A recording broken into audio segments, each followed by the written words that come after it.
the big one is well, not the big one, but the one you first heard about was actually more not really that you heard about in Novigrad. It was the one that you kind of discovered in the ruins itself, which is that the person that made those scales had fled seemingly to the south. And my map is all screwed up, and I can't. Yeah, mine's just black on my side. Yeah. I assumed that like dynamic lighting is on, and there's just no light sources. It's possible because I think they've updated it. Yeah, they did. Yep, they forced me to move one of my games over to the new one too. The thing too. So I just clicked yes, but I didn't actually pay attention to what that did. And also I'm hitting my drive right now, so my screen just went black. So. Well, I can see it now. Can you see the whole map? Yes. It looks like it. It's just there's a black bar on the right, but I think that's just a cropping issue. Yeah. Yeah, I think it is. Yeah, I think it's this normal map, so no issues. Here, let me do this. I think it's gonna mess with it, but.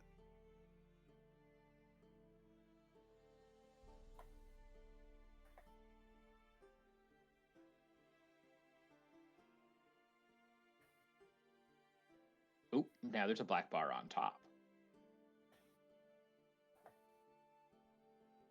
Because I can't see, because the map goes further south. Maybe I'm thinking of a different one. Anyway, the other map went the other map south. is big. This one one doesn't. Is big, yeah. Forgot. Yeah, so the dynamic lighting update thing, at least when I looked through it, all it was saying was like, hey, you can't. Oh, there goes the right side. Like you can't make them in the legacy lighting system anymore. Any legacy lighting ones should just stay legacy lighting and still work, but you can't just make new ones that way, and it will just assume that you're on the new one now. Well, that did something.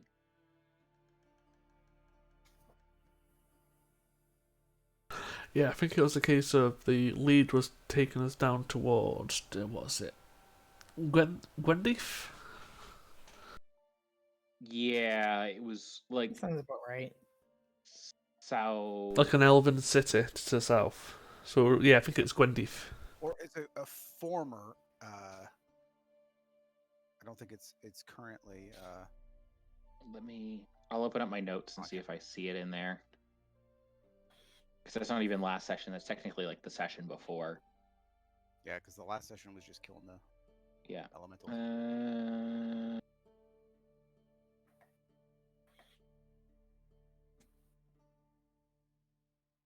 Is the map loading for anybody else? Yep. Yes. Yeah. It's okay. It just keeps saying loading, and then like mapping dungeons, rolling 1d20, and then like it's just looping and then not showing it to me. So I'm gonna read. Milo apparently did not think that location was important because it's not in my notes. I'm pretty sure it was Gwendiff. Yeah. Is that the vacation place? No. No, the vacation place is probably Beauclair. There was something related to Gwendiff, but I don't know if it was that or if it was... That was. The Gwendiff is where the guy who made those scales was heading towards. So, like, from all the way from Novigrad to down here? Yeah, so we talked about how like that was more of a long-term goal. It wasn't going to be something you're going to do right away because it's going to take a really long time to get there. And my Roll20 is just not reloading now. Yay for Roll20! Lovely. But yeah, because we also had the other missions of checking out Barnard and the... Shit, I forgot what it's called.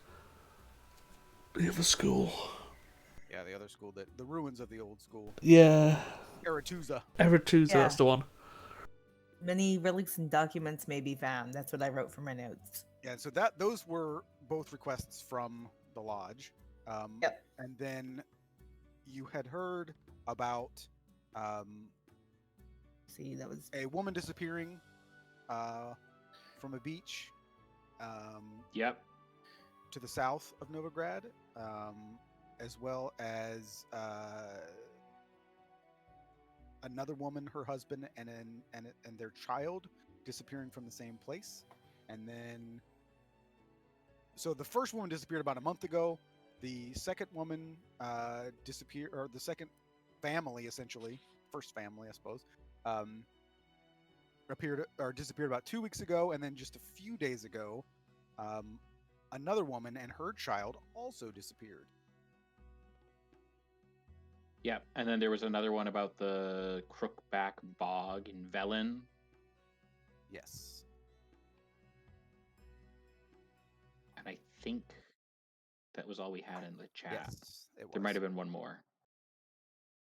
No, there was only 2. Yep.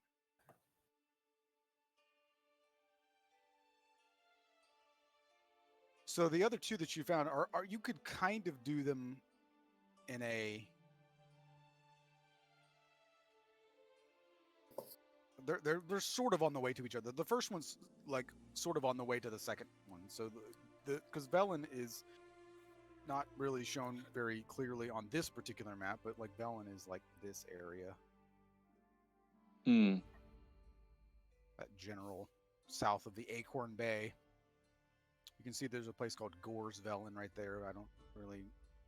That's never appeared in like the games. It might appear in the books, but I don't. It's been a while since I read the books. But you will notice, for those of you who are so inclined to pay attention to these things, Velen is part of Temeria. It certainly is. So let me go back to this other map. I think it shows Velen more clearly. It does not, but it's Gore's Velen. But now the outline is screwed up on the. That's what I noticed. It got moved earlier. I was like, oh, something happened. Let me see if I can move the map to fit the outline. I mean, because it wasn't that Shane's drawing, so if he just highlights it and moves it. Oh, yeah. Matt, I think, went behind me and fixed it because mine was not detailed enough. Mine was like a mid-session one. I think your map was bigger and it's just not going to fit now. Wait a minute. And resize the squiggle. I mean, it's not 100% necessary because we can see the county lines. Yeah, I think the only reason we did that was to be like, everything beyond this point is friggin' Nilfgaardian. In those lines is all in Nilfgaard, technically. So like if you go too far north, you're in Nilfgaard now. If you go too far south, you're in Nilfgaard now. Yep. It's fine. I'm gonna say I can probably redoodle those. Yeah, if you'd like to redo it, you can. Stuff. But it's I not, can. It's not. I don't mind. So again, I mean, this map shows some weird things that are like the little red highlights, and like where Lavalette is and stuff like. Because this map is from the second Witcher game, so it's like showing you things that are important as it relates to that game.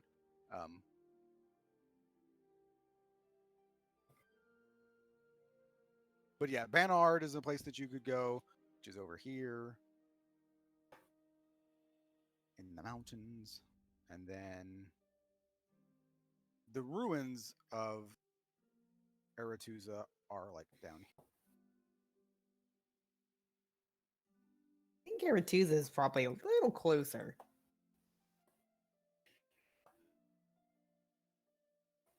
And the All new I can school that's replacing Aretuza is up here. And on that little island south of Kovir. All I remember from going through them is that I was happy with any of them, and that Milo would not have given a shit about going to the beach.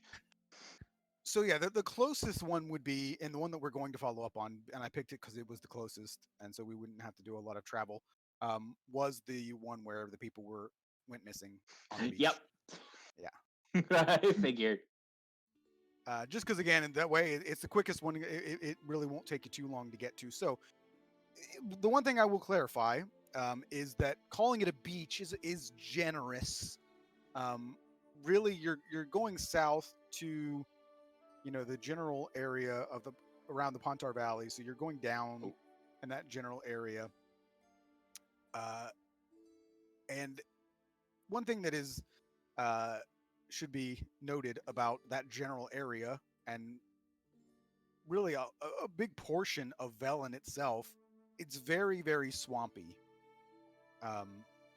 And so, to call it a beach is a little generous. The place that people are going to isn't really specifically the beach itself. It's more of a rocky outcrop that's above the beach. It's considered kind of a romantic place to go because it does offer very nice views of the sea.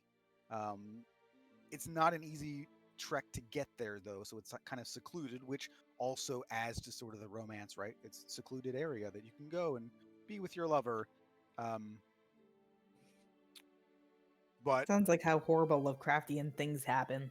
yeah, it's generally how all of those like horror movies start. Like they go to they drive up to the makeout point, and then they get murdered by someone with an axe or something. Like Basically.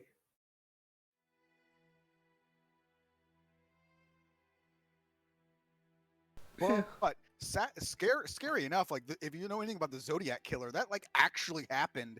Like that's what people went to, like this little like makeout point, and that's where the Zodiac killer killed these people.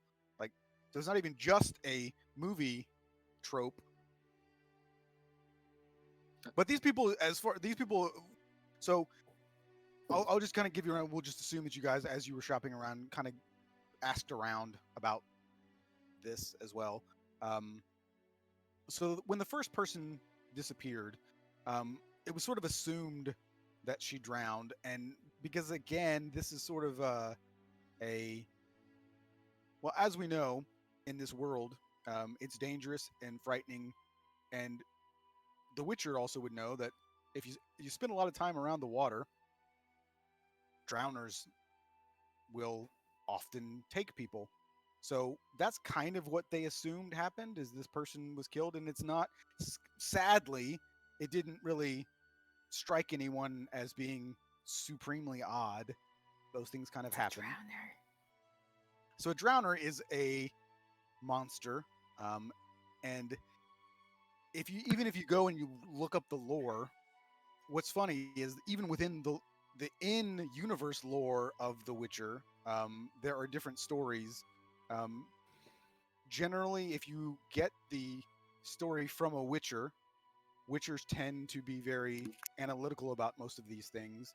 So from their point of view, they're just monsters from the convergence, like all the other monsters in this world.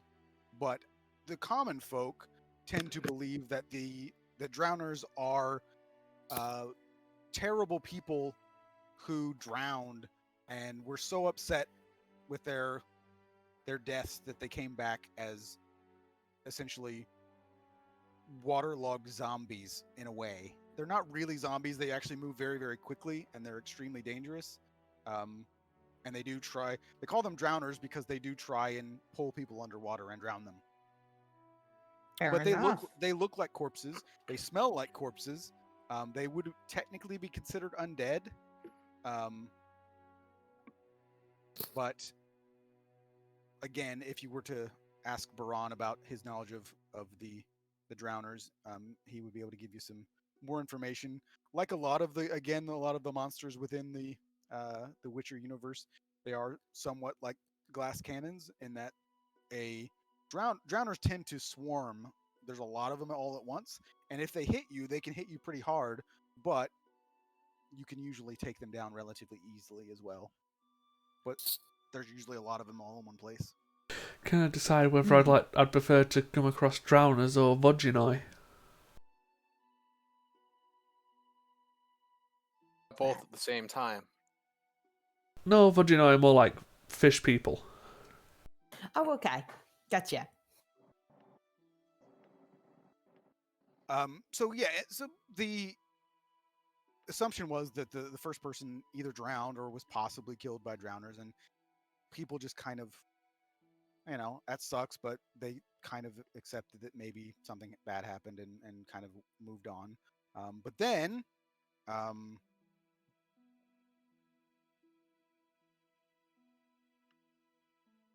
it was a family of 3 that disappeared in the same area.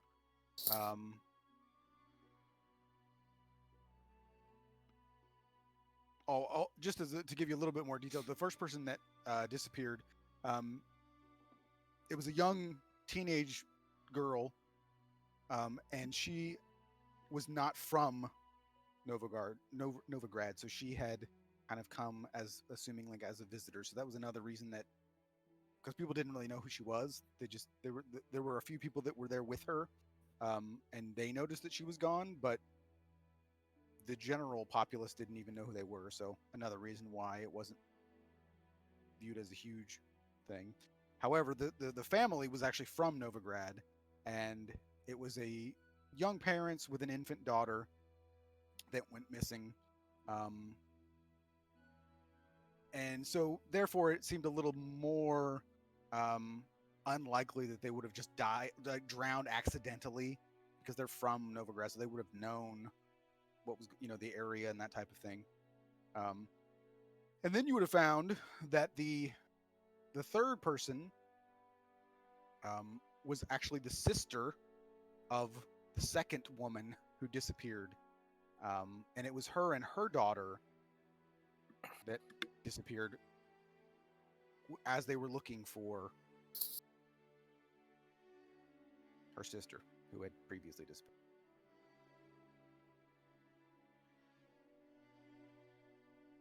Well, if we go there, we're all gonna disappear. Speak for yourself. I can probably outrun you. Give it a go.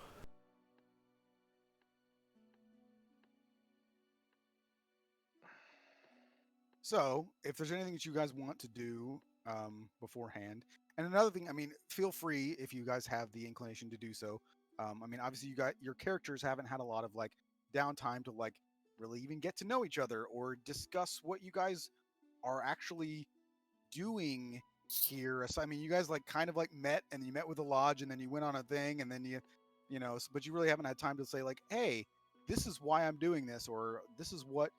And also just to let you guys build up, goals for your characters, so that it's not just you guys are doing whatever I tell you to do. It's like you guys can tell me what you want to do.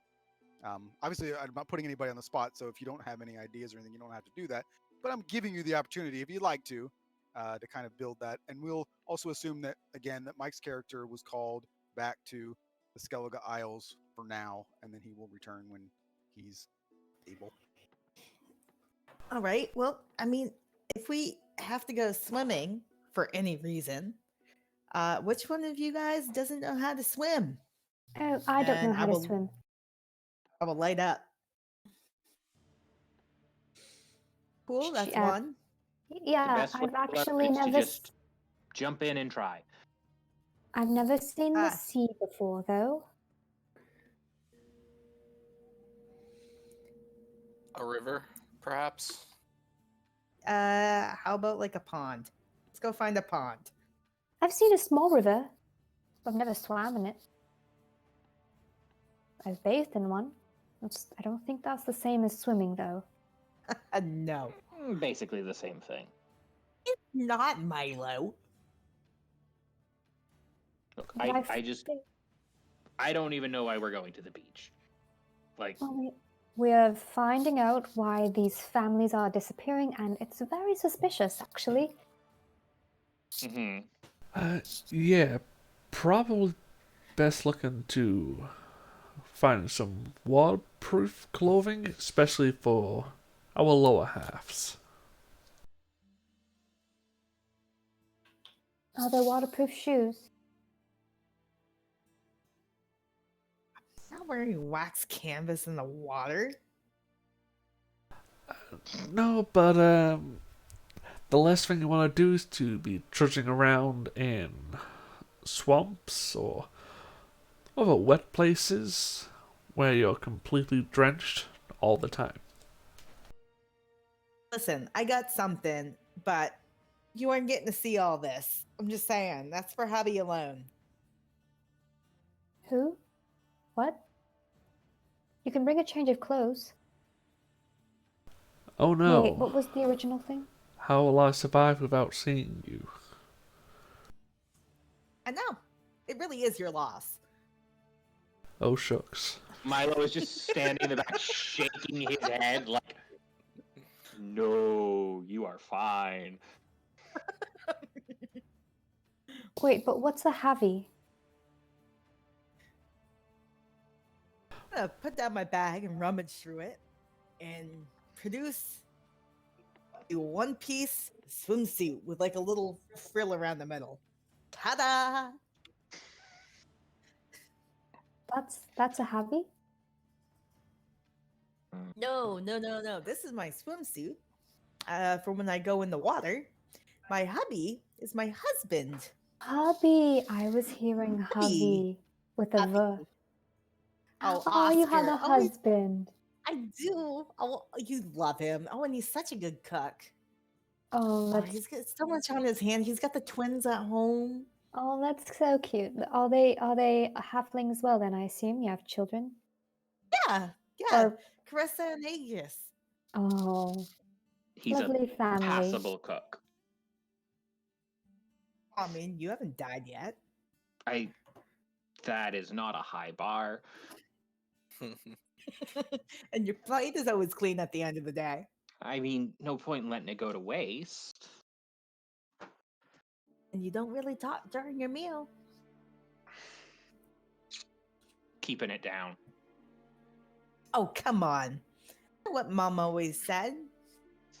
Quiet table is a happy table. Huh. But yeah, you should probably look into buying some extra sets of clothes. You're gonna get wet. All right. Oh, Yeah, seriously. Having all the extra cloth is really gonna put a drag in the water. Or you could just do what I do and strip down. Nothing but your skivvies. Ah, yeah. Not so great when monsters are trying to kill you. I so don't have a problem. I think I like the swimsuit. Euphemia, why don't you help me go find one and then I can purchase it? Oh, absolutely. Okay, so you're gonna have to get it custom made, but like I have some ideas for your figure.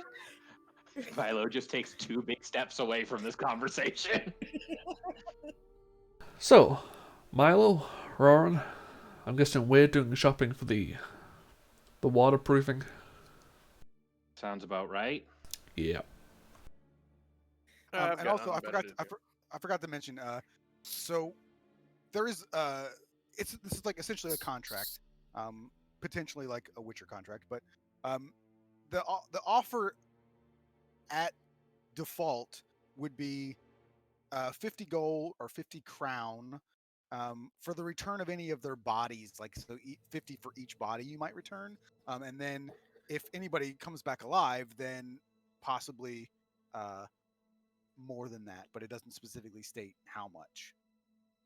Because the idea being that most of the people have accepted that these people are probably dead, so it's really more about recovering the bodies so that they can, do a proper burial and that type of thing. So you can even get by the fact that there's not even like any real monetary sort of like hope in that. People have just the assumption is that you're just looking for bodies. I mean, that, and it's also leading us in the same direction as other stuff, so it's not the worst thing to look into. It probably would take you maybe a day and a half. And at sorry, most. what is it? Three bodies? 6 in total. Oh, 6. Yeah. So there was 1 originally, and then 3, and then 2. Okay, I missed the 3 in the middle. Gotcha. Yeah.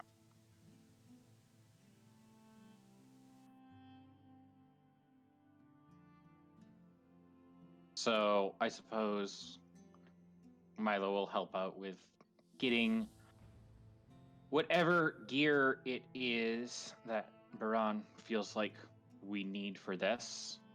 Speaking of, I like the idea. Is there actually anything in the PHB that has like any sort of waterproofing Not really. No. No, you Not in the PHB at least. well, you not in the PHB, but you'd probably be leaning to more towards leather type clothings instead of more wool and furs. Yeah. Less stuff leather's to get. waterproof. Yeah, but less stuff to get actual bogged down by liquids. No fabrics. Less fabrics, I should say. Yeah, so like leather pants, overcoats, just no frilly shit. Get some leather dungarees. I'm Good looking bit of at, extra lacquer for the bows, things like that. I just pulled Xanathar's guide because I actually have the actual book, and I was gonna see if there's anything that they added about, materials, but it doesn't look like they did. I mean, No. saying it now, that doesn't actually sound so stupid, does it? No, it's good. I like it. I mean, especially if you're gonna be playing in, like to me, like a nautical themed, campaign or something like that. It seems like it would be pretty good. Yeah, really the only new like mundane items things for Xanathar's was how to use your various tool proficiencies. Yeah, I'm looking at. Which There's some other stuff like there's some new downtime activities and some like training and work and how to like crafting do, rules. Like, research and stuff like that. Oh, I need to get the PHB for the not PHB, the PDF for the new book, but I've got the actual physical copy.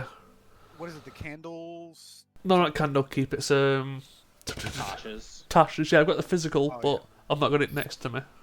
Oh, I think I have the PDF and not the book, but I don't actually know where it is. But yeah, I was thinking I was gonna look at that the Candlekeep stuff and see because it's just a big book of like adventures. So, Yeah, it seemed like it was kind of in the same vein as like the Salt Marsh campaigns and the Tales from the Yawning Portal. I like Tales from the Yawning Portal, although most of that stuff was just reused from previous editions. But I mean, I might look at them. I mean, again, the only issue that I have with the majority, and it's not the fault of Wizards of the Coast or even these, because I think they got a lot of like independent people to do Candlekeep, but the official stuff is written the way that to follow the D&D rules of like this is a combat game, and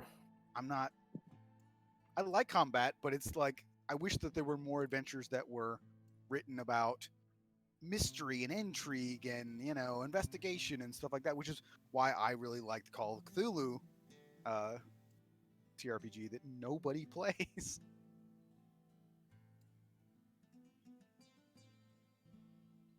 Cthulhu.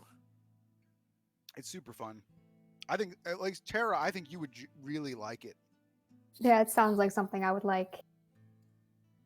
Because and what I like about it is that you play real people. Like you play a cop or a teacher or a scientist, and then you actually like do research, and you can go insane. And if you have to fight something, it's real people. Like it's real. You're a person. I think you have like 9 hit points or something, and it's like, it's great. I would really like to play. If you're into that, you would like the game World of Horror. I mean, my biggest thing is that I would love to do a Call of Cthulhu campaign, but I want to play in it. Like that's the biggest thing is like I could be a game master for it, but I like to play it so much more than I like to like be in charge of it. So I gotcha. I can just never find any. Like if you go to Roll20, you might there are usually no games at all, and if you do, what's funny is that I actually had to apply. And like the guy replied back and he was like, "Oh man, I'd love to have you in the game, but we already have our people." And then he was like, "Ask again in like 6 months," because it was like it was the only game going.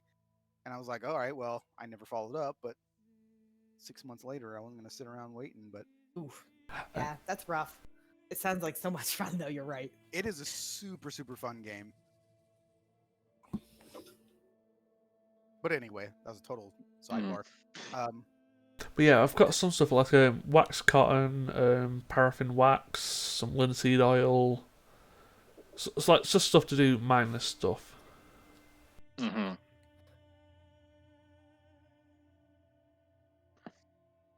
Is there anything which are particularly effective against drowners? Minus, silver.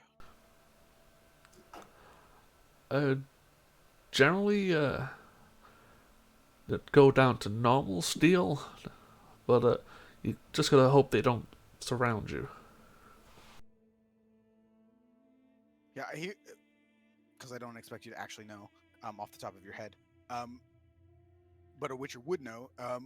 Fire and like in D&D terms, like radiant damage would also be effective against drowners. But yes, they, even though they are again sort of like technically monsters, they do they don't require magical weaponry to hurt them. Okay, good to know. Nice to finally have something that just dies like it's supposed to. A lot of stuff actually does. It's just when you start getting into the more, I'd say like quote unquote difficult stuff, then you need to start messing around. Yeah, I mean, Hey, for Since we've been walking around with you guys, I have fought a killer puddle, several piles of rocks, and a few floaty dead things. I You're stand by still my alive, statement. aren't you? Oh yeah. I stand by my statement though. It's nice to have something that dies like it's supposed to. So generally, part of what were the reason that they're, not susceptible or they don't require magical is that within the games, at least, drowners are kind of trash mobs. I mean, they're more there as an annoyance than anything. Like you're walking around looking for something or whatever, and you happen to be in a watery area, and they jump out and attack you like a bunch of them. If you go into a higher leveled area, they can kill you pretty quickly. Again, they do swarm you, and if they hit you, they can do a crap ton of damage. But usually, the optional rules of like slashing through something. I mean, that is the thing that happens in the games. I mean, you can just slice through a ton of them at once as a Witcher anyway. Not a lot of hit points, but if they hit you, you could be in trouble. If that's the case, would you think it's reasonable for like 10 to 20 gold for waterproofing stuff for the party? Yeah, that sounds good. So I'll sort that out. 20 crowns for waterproofing for everyone? Well, yeah, because it's closed for 5 people. Wait, can I count? I can. So 5 people, and it's not just one type, it's multiple types of waterproofing. Including for weaponry as well. Like your bow. Mm-hmm. So, Sounds like you got. yeah, I just paid for it. Well, the things in Novigrad, you probably would also overpay for things as well. So,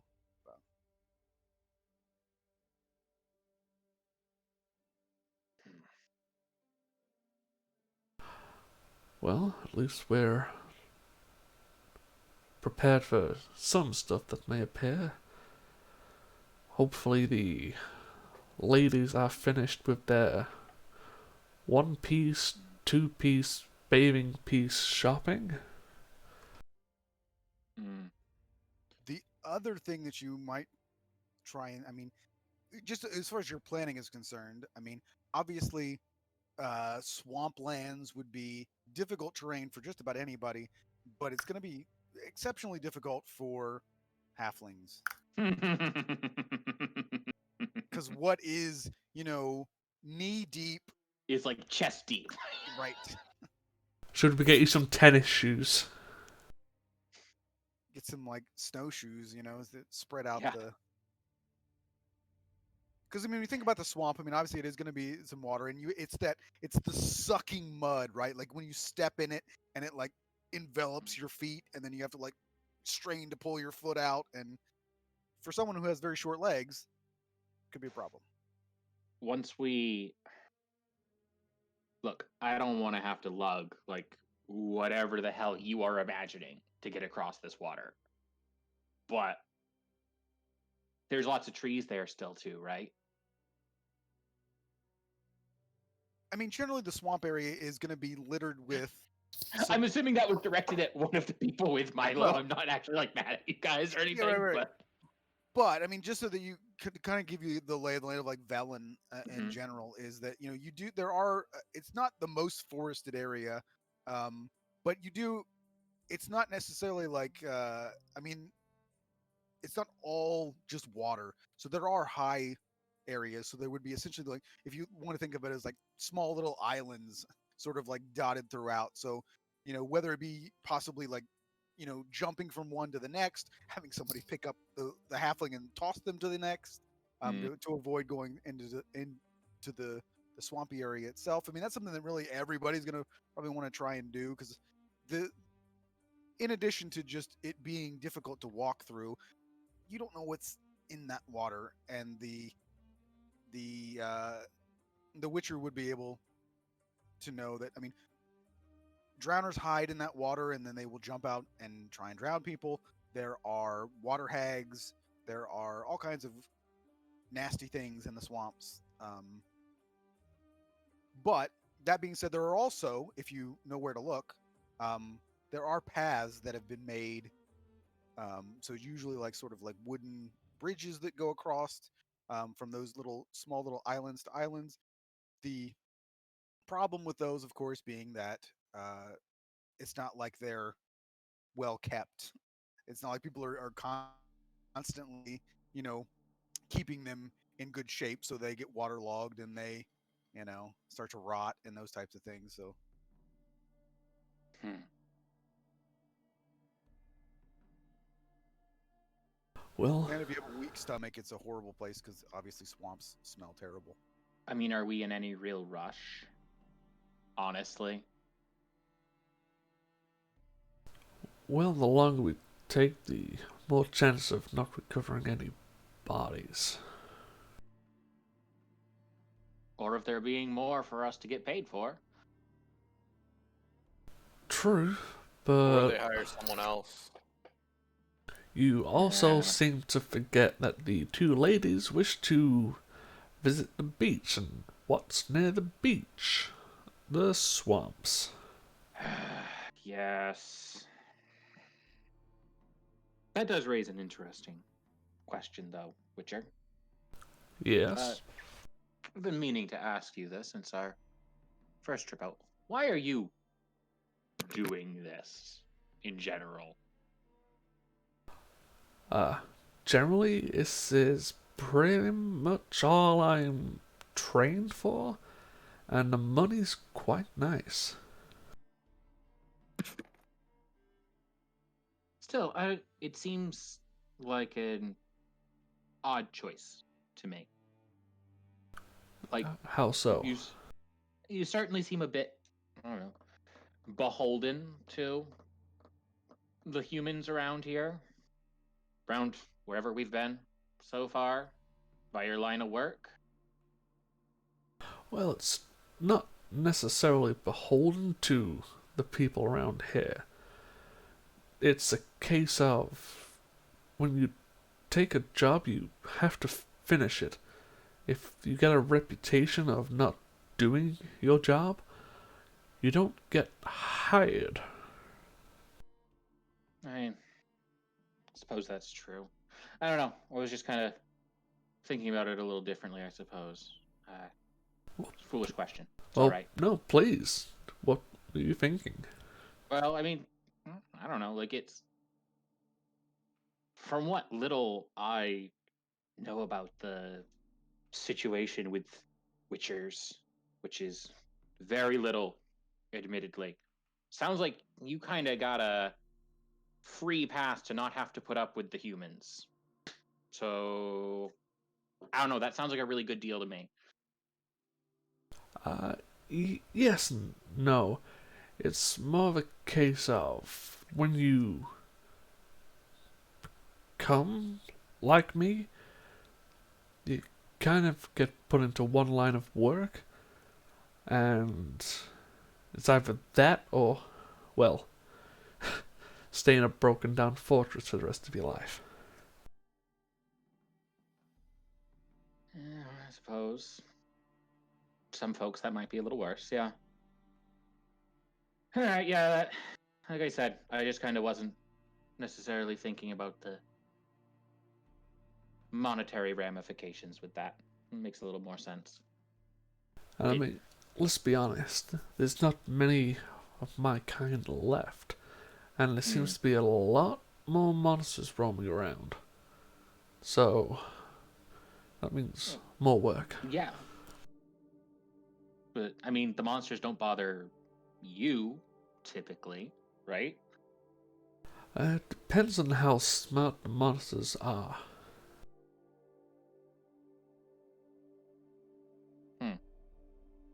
Alright. Well, I mean, yeah, like, it was just... I don't know. The way you were acting at some of the earlier locations just made it seem a little more, like some less monetary gain and more misplaced benevolence. So, I suppose you've answered any questions I had about it then. Oh. Pray tell, why are you here? I mean, Yuffie kind of told you why I'm here, which is we got to keep moving, and some magic ladies in this town know where we are and knew how to find us, and I don't trust them with that information if we decide not to do what they ask us to. Ah, yes, the sorceresses. They tend to get involved and make things difficult for everyone. Yep. I mean, the way I see it, we can do what they ask till they get bored with us and they let us go do something else, and we can go back and be on our own again, do what we got to do. Or we can not do what they ask and they can get a healthy little tip for telling people where they are, however they found us in the first place, which I still don't know. Yeah, you probably never will find that out, so I'd probably give up on that one. Yeah, so here we are. Lovely. What about you, dwarf? Money's nice. Shiny. Get you things. Well, there you go. I mean, I certainly have some questions about that for you too, but another time.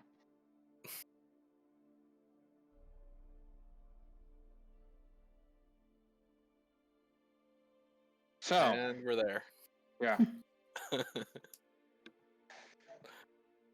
Sam, you are still muted.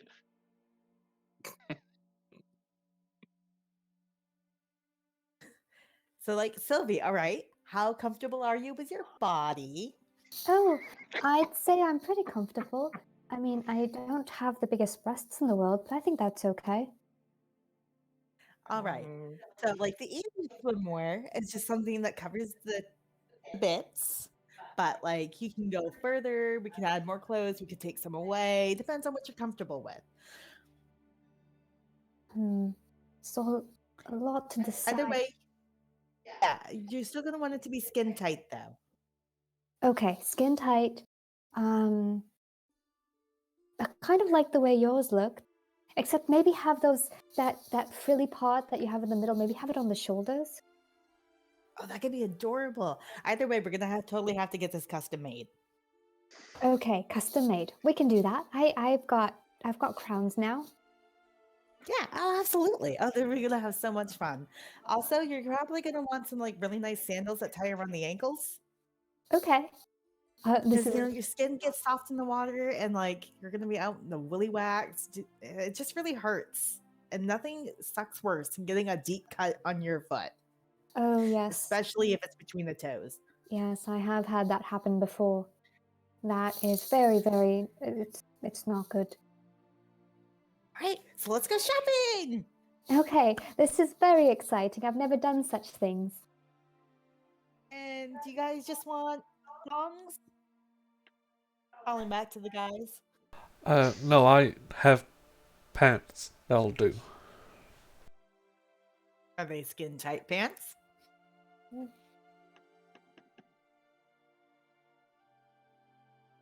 Depends on who else is around. Have you ever watched the Witcher TV show? Geralt wears pretty tight leather pants in that show. Ah, but that's him. To be fair, I think that's a requirement for all witches. Tight leather pants. Tight leather pants. Tight leather pants. Look, if I looked as good Of as, the uniform. Henry Cavill, I'd be wearing tight leather pants everywhere too. Look, so I mean, I can't blame anybody for that. Dude is ripped. Oh yeah, kept tearing out of his leather armor. Yeah, they had to keep remaking his armor during that because his muscles were actually too large, Too big. and it kept ripping all of the costumes. Yeah, Why a not just make combination of that the and then bigger? refusing to take them off because he wanted authentic wear on them. Yes. I mean, the dude was Superman, right? Like, you got to be a pretty Yeah. good-looking, muscular guy to play Superman. Pretty baller. Apparently, again, getting us horribly derailed here for a second, so I apologize. Apparently, the entire reason they put a scene in the Superman movie where Superman was shirtless was so he had a chance to prove, like, no, those are real. It's not just like a CGI'd on suit. Yeah, like, cause like the Batman suits where it has like the shaped biceps and stuff, so you look like you're all muscular. Well, I mean, what's funny is that, like, one of the things in the TV show is that they have him sitting in like that like tub, like the bathtub, basically. That's actually a reference to the game, though, because that's like one of the first times that you see Geralt. Of course, the problem with it being that even in the game he looks better, but Geralt progressively started to be more handsome from Witcher 1 to Witcher 3. In the books, he's described as being horribly ugly. So Henry Cavill does not fit that description. Definitely not. And Okay, so he Milo, has disfiguring scars even in the games, which Cavill might eventually, maybe they'll add. I don't know. But yeah, sorry. Milo, you get your stripes, so I'm not worried about you. And I like to think Milo's swimsuit is like the old-fashioned, like the tank pin top shirt. like thing with a. I No, like the- to think the that Milo one-piece doesn't give swimsuit. a shit, and so it's whatever Yuffie picked. So like those old strongman outfits that were like skin tight, and they just got the blue and white stripes. Uh-huh. Yeah. And so it's just like the shorts and like the one piece going into like a wife beater top. And make sure you give him because he's small. You gotta give him a little sailor's hat too. To go with that. No, he would not have it.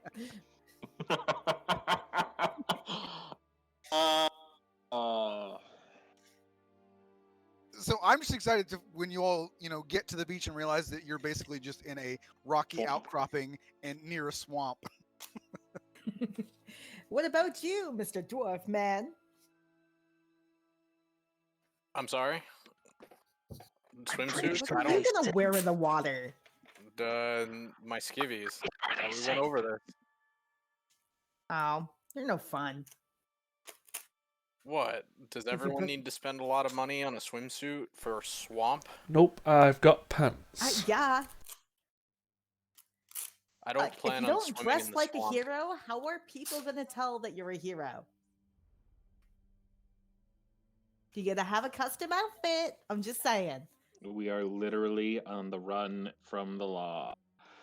And that doesn't mean that you prefer can't not look to good stick out doing too it. much.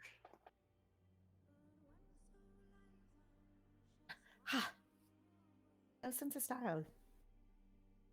Whatever. Come on, Sylvie. Let's go get you set up. Yes, Style yes, won't let's go. save you from a drowner punching you in the face. Just saying. That's rude.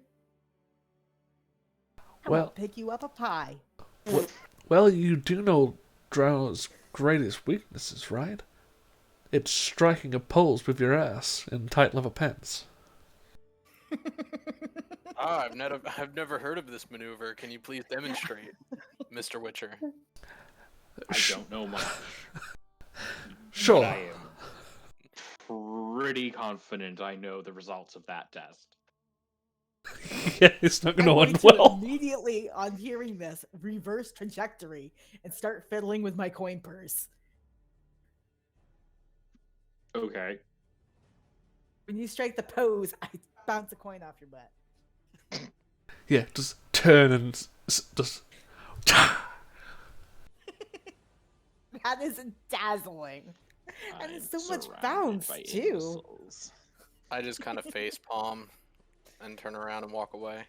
And I Yeah. walk away. Milo is sitting there, eyes scrunched, like kneading his brow between his finger and thumb. Yeah, he immediately looks to Sylvia.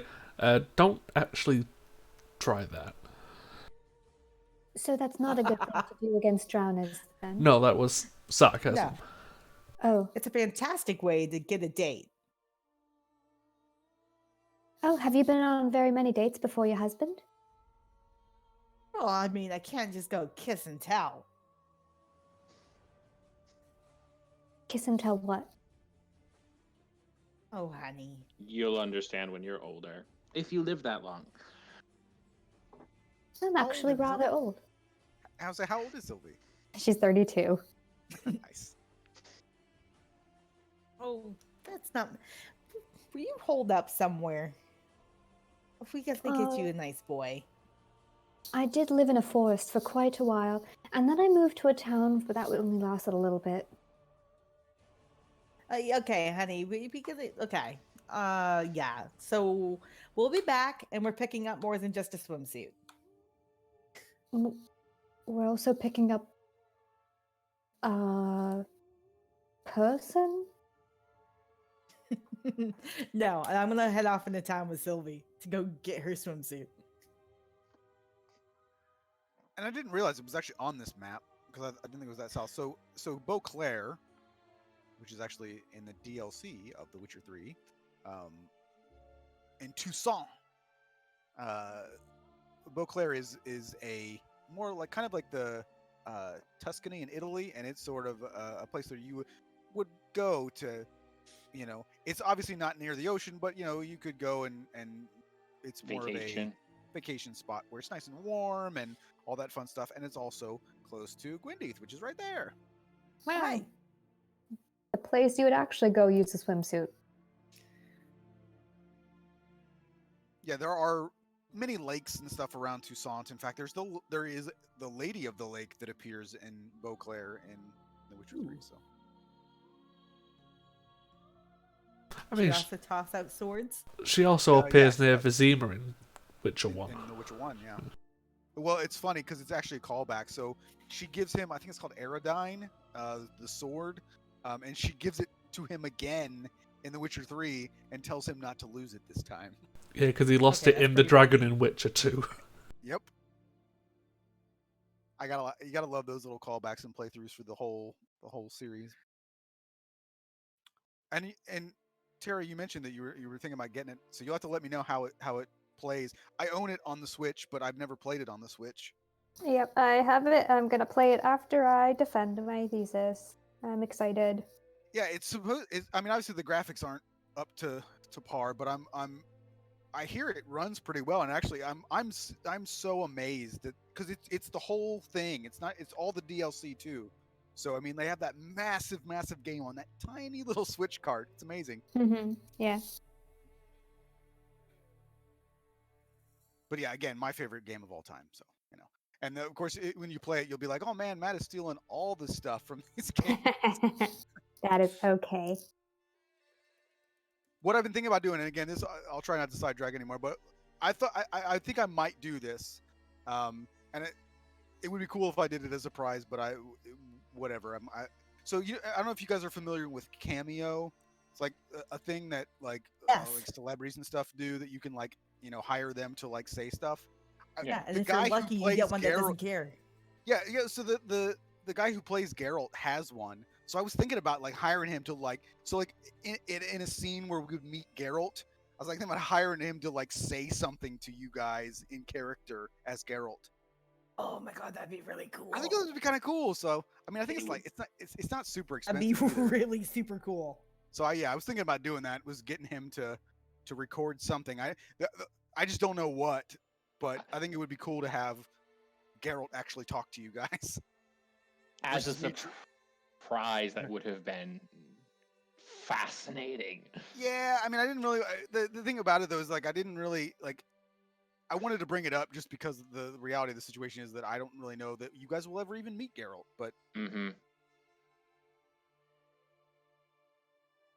probably would have already done it. But that's the problem is like I don't know I don't know Under what what circumstances we would ever circumstances do you would that. meet him and what he would Yeah. say, and I didn't want to just be like, "Hi guys," you know what I mean? Like I wanted it to like be part of something. So, Nah, that's but fine. it's just cool that it's that opportunity is out there. I haven't looked to see if there's anybody else. I mean, like I don't know if like the voice actors for any of the other characters in The Witcher actually do that, but I know he does.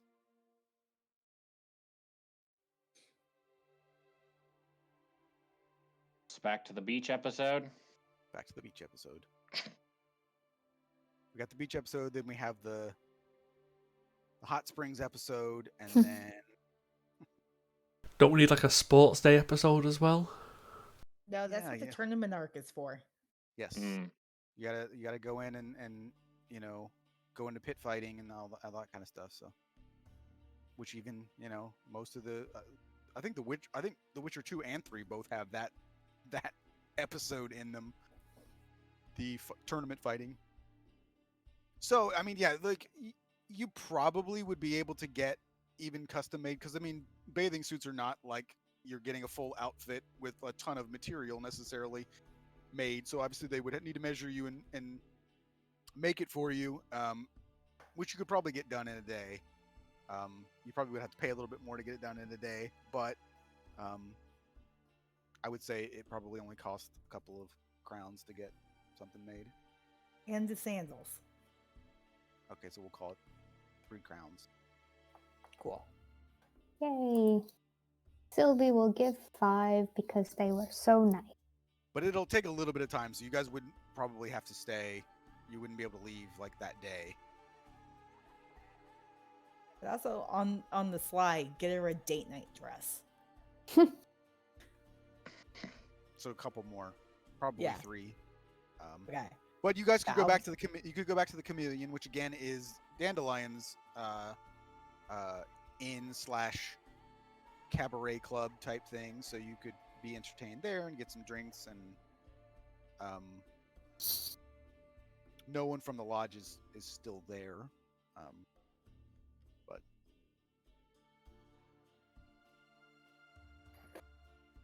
So how long does it take them all to get like a dress? yeah, you probably would have to go back for that one. Not saying that to the other male players. Knowing Yuffie, we could be a while. I mean, Maybe we can leave them behind and collect them when we're done. possibly, but do you really want to keep hearing them go on and on about it if we leave them? That's a good point.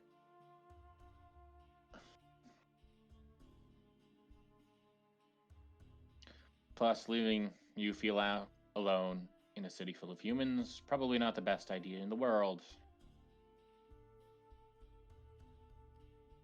So, what is it that you two have apparently done to be hunted? Well, I mean, like Yuffie kind of mentioned, and as Roar and you've, I'm sure, noticed, we are, or were, with the Scoia'tael. Are with the Scoia'tael. It's complicated. Needless to say, we did some stuff. We don't like them. They don't like us, and we're good. Humans, I mean, not the Scoia'tael themselves. Yeah, you guys seem a bit more extreme than other members. I don't know what branch you worked with, but like, I have so many questions for you that need to wait for another time. Why? Because you don't want to speak in front of a human? Oh, no, trust me. I understand that you don't count, or we wouldn't be having this conversation. Count. Like, I mean that in a good way. Okay, sure.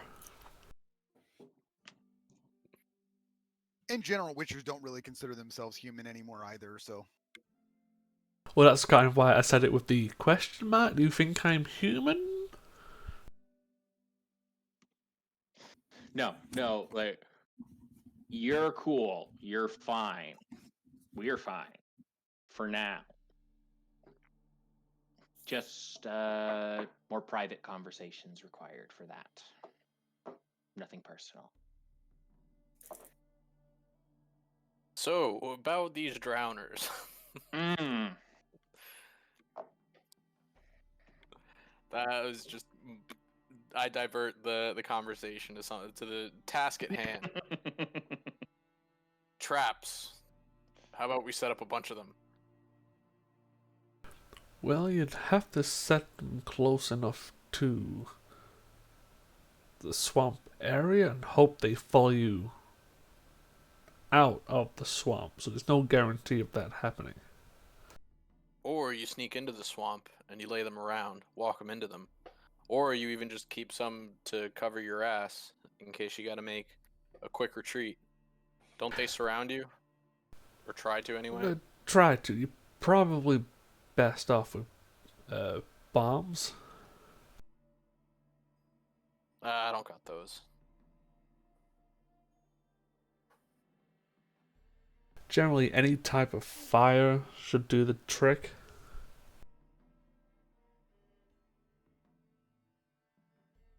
So, oil flasks. Yuffie's made some fire traps before. I don't know what she needs for them, but we could ask her about it. Can't we just get the sorceress to like do what she did to us when we fought the puddles, but just not to us, to them? That is a very good point, assuming she does not try to murder us again. Well, that would be preferable, yes, but they don't always just jump up 15 feet away and charge you. They will wait till you're in between them, then jump up. And what about the guy with the gimp leg? Can't he just like create a wall of fire again? Probably, but didn't he go home? Did he? I don't know. He just wandered off. Frankly, seems like we're better off without him. Oh, you mentioned something about going back to Skellige. So, for now, just us. But the sorceress can heal in this game, so you're all right. Yay!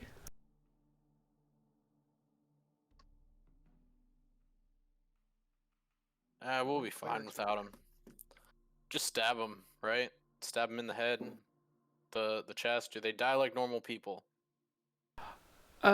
Just cut him up. That'll do the job. Cut him up. Sounds good. Well, while we're waiting, you can both help me waterproof this second set of clothes.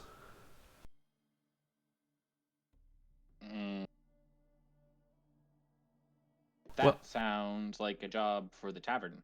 Well, do you want swamp ass when we go? I'm not saying we shouldn't. I'm just saying we should do it someplace comfortable. Yeah, I'm saying when we get back to the tavern. While we're waiting for the two ladies, we can start the process ourselves. Absolutely. Why are we not there now? Let's go. Because I like to stand still and talk. Well, that sounds like a you problem. Well, shit.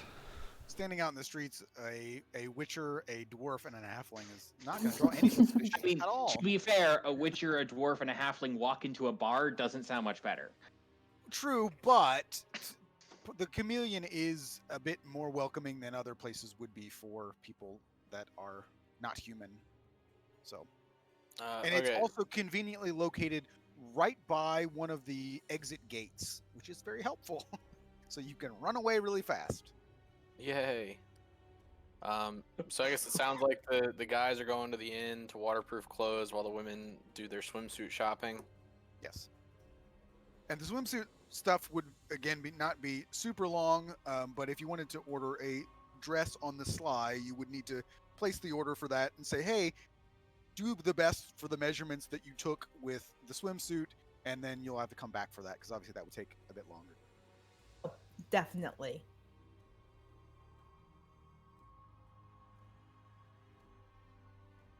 So yeah, it sounds like we're good. We jump ahead. Yep. So if there's anything that you guys want to discuss when the women return to the inn, you can do so. If not, we will just start in the morning. Nope, I'm there's down. nothing I want to do in particular. Nothing in particular. So did you two enjoy your little foray clothes shopping? Yes, I've never done such things before. It was quite fun. Oh. Oh, Jesus. joy. I mean, yeah. Strangely wholesome. You'll be saying that when she puts you on a bike. A bike? Ike. Pike? You know, like a spear? Yeah. Oh. No, I would never do that. Mm-hmm. Give it time. Why would I do that? I kind Snaps and points at the Witcher. Smirks at Yuffie. No, I kind of give you a somewhat agreeing look, like you have a point.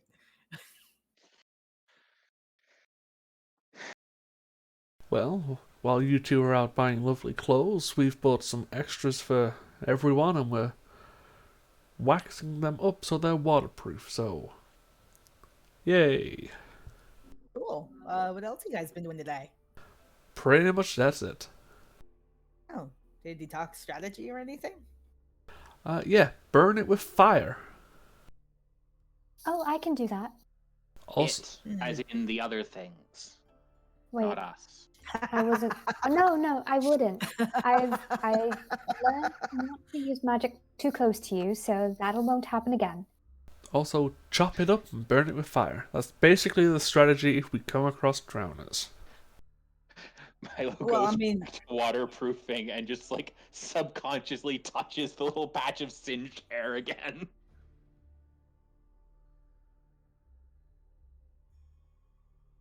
I mean, you do realize we're... Anyone of you super strong? Because I feel like we need a kegger. Okay. I can be strong. Strong, like lifting things. Carrying them long distances. Oh. I'm not sure. I've never carried a keg a long distance before. Why do you want a keg? Well, alcohol floats on water, and alcohol is flammable. Therefore, light the water on fire. Yeah. This is why she's in charge of the traps. Generally not a good idea to carry around a barrel of explosive liquid. It's not explosive, it's flammable. There's a difference. Yeah, it is kind of explosive. I'm not asking you to like shake it up and like just spin it and then see what happens and then like put a bunch of gunpowder on it. Although, Witcher, you were talking about needing a way across that water earlier. Well, for the smaller people, yes. Okay, yeah. Well, keg, if we chopped it in half, seems like 2 halfling-sized boats to me. Oh goodness, this is gonna be fun. Should we get you like a chopping board to use as a paddle? Oh, or just poles. If it's if it's shallow enough that you can walk, it's shallow enough that we don't want oars. Do you really want to be in a body of water when drowners emerge and try to tip you? No, but better than being in the body of water when they emerge. I thought we were sticking to the path.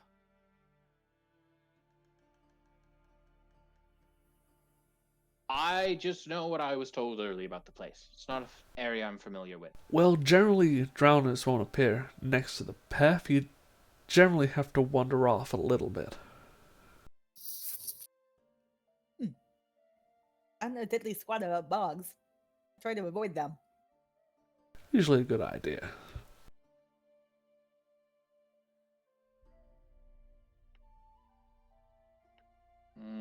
was that like a hard no for the kegger?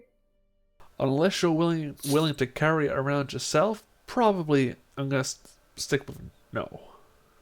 I mean, don't we have a pocket space? And I point to the bag on Sylvie's back. Can it fit in there? Yeah, I how bet Well, I mean, Henry could- maybe if it was like a half keg. If we got like a half keg, I bet Henry could carry it for us. Oh, that's a really good thought. I think Domino could too if we went that small. But Take, would take horses into the swamp. That's a good idea. This is why you're the brains of the operation. I hope your animals don't get eaten though, or drowned. Well, once it gets to a point where it's marshy, is where we chop it open and turn it into boats. Hopefully. Besides, you may not look it, but they're pretty good at finding paths and whatnot. Oh, that's good. My horse Winnie is not terribly smart. Yeah, probably won't take They- my horse into a swamp. They See, say we that have they you. emulate their owners. I don't know. I think I'm pretty smart. Wait, so Hmm. your horse is a little pain in the ass? Yeah, pretty much.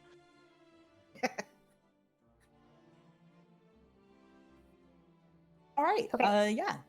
I'll be back. I'm gonna go out and I'd like to pick up probably the shittiest hard liquor available, just to make sure it will light. Okay. And I've got to go now, so I will hopefully come back before y'all end. Okay. Goodbye. Bye, Tara. Bye. Hope it goes well. Thank you. Have fun. Don't die. I'm just realizing now, since Trofast isn't here, and looking at the, although I didn't let me see what he actually is. Roll 20's slow, of course.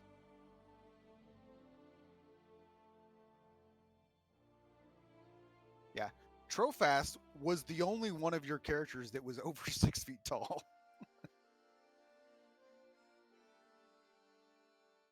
Sounds about right. Hey, shit happens. I am a lofty 2'11". Because Sylvie's is a human, but she's only 5'6", which is decent, I guess, for a woman. But Oh, Yeah. what we don't have in height, we make up for it in devilishly good looks. how tall is the dwarf? Good segue.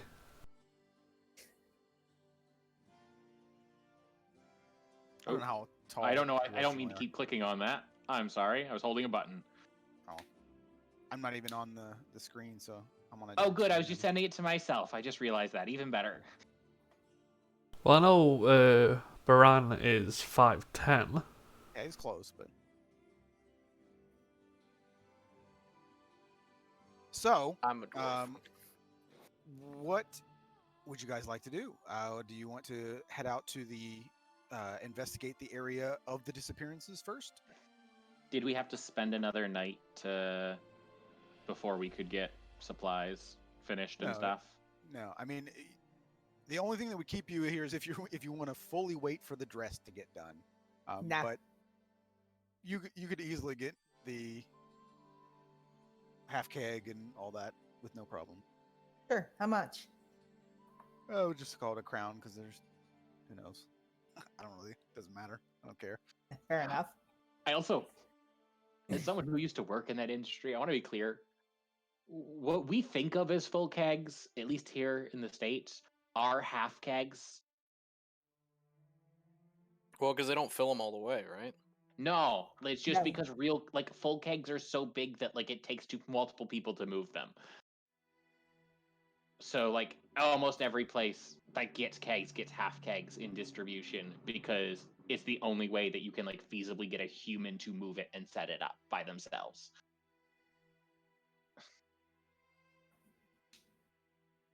So someone's probably gonna have to go with her to get that. Yeah, a half keg is 3 feet tall, probably 1.5 feet around at least, and they weigh over 100 pounds. Yeah, I mean, and like you get them now, and they're metal, and they have like the little handle spots for them. Yeah. And these would not. Obviously, they would They'd be wooden wood barrels, and round. right? And they would not have any handles. So Yeah. you have to roll it at best. Yeah.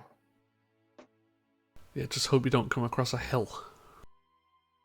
Yeah, between the two halflings, I think we can get it. Yeah, No Novigrad stairs. is relatively flat. There are some sort of arching bridges because there is some waterways in the city, and there are some steps and there are some inclines, but not really in the area that you are in. There is a big incline to the north of the town, but that is like uh, The crown, the I'd get it to the top first. it's where But the Crown, if you church try and by stuff is. yourself, you get squished. I'm gonna win.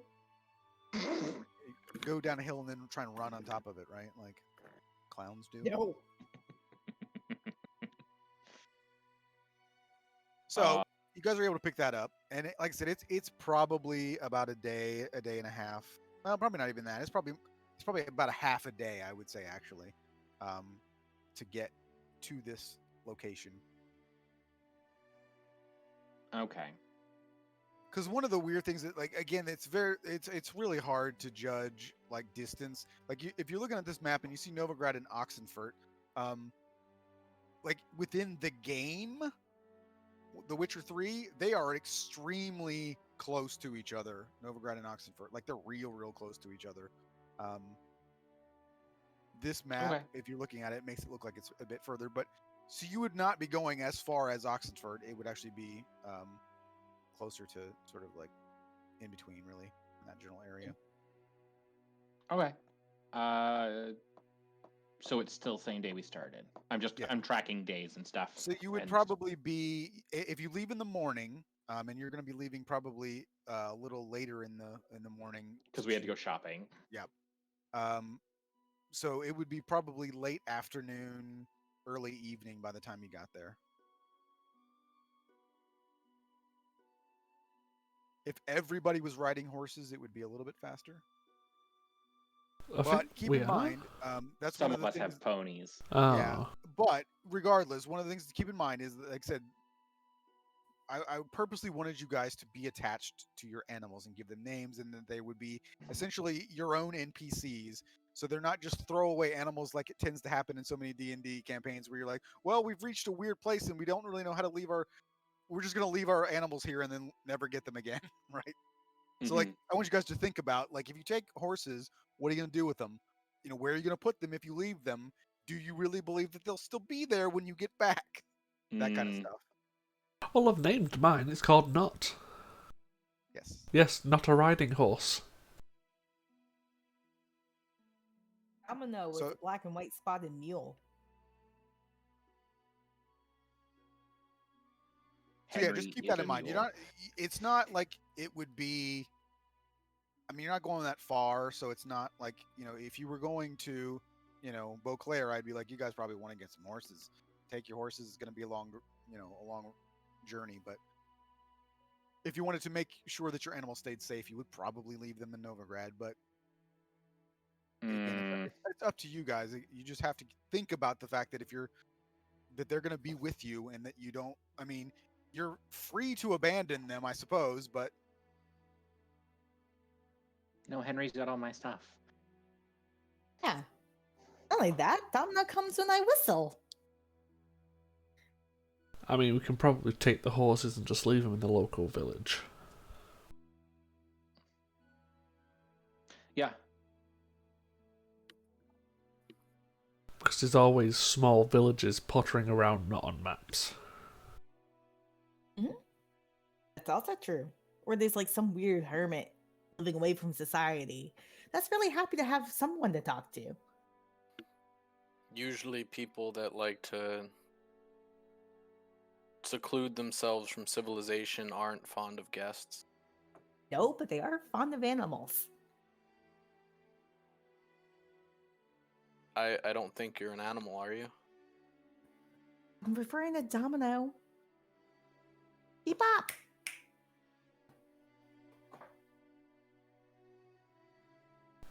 Well, we should. Besides, you're not really that much of an animal, are you, Domino? No, of course you're not. Well, let's find a local village and make a base of operations. Get a place to sleep and try and hear out the locals what they think. Mm.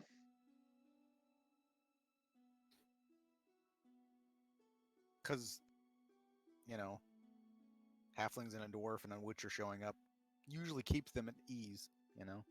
They're like, hey, yeah, let's tell them all about our lives. Well, I'd rather make them uncomfortable than walk out into a swamp in the middle of the goddamn night. Yeah, I'd rather wait until morning at least. All right, so I'm assuming you guys are heading out at the very least. Yes. Yes. And you are taking your animals. Correct. Yes. So you have been given general directions to where these people have disappeared. It's not super difficult, the directions to get there, so you're not too concerned about getting lost or anything like that. You do not come across any villages or anything like that, however, in between here and there.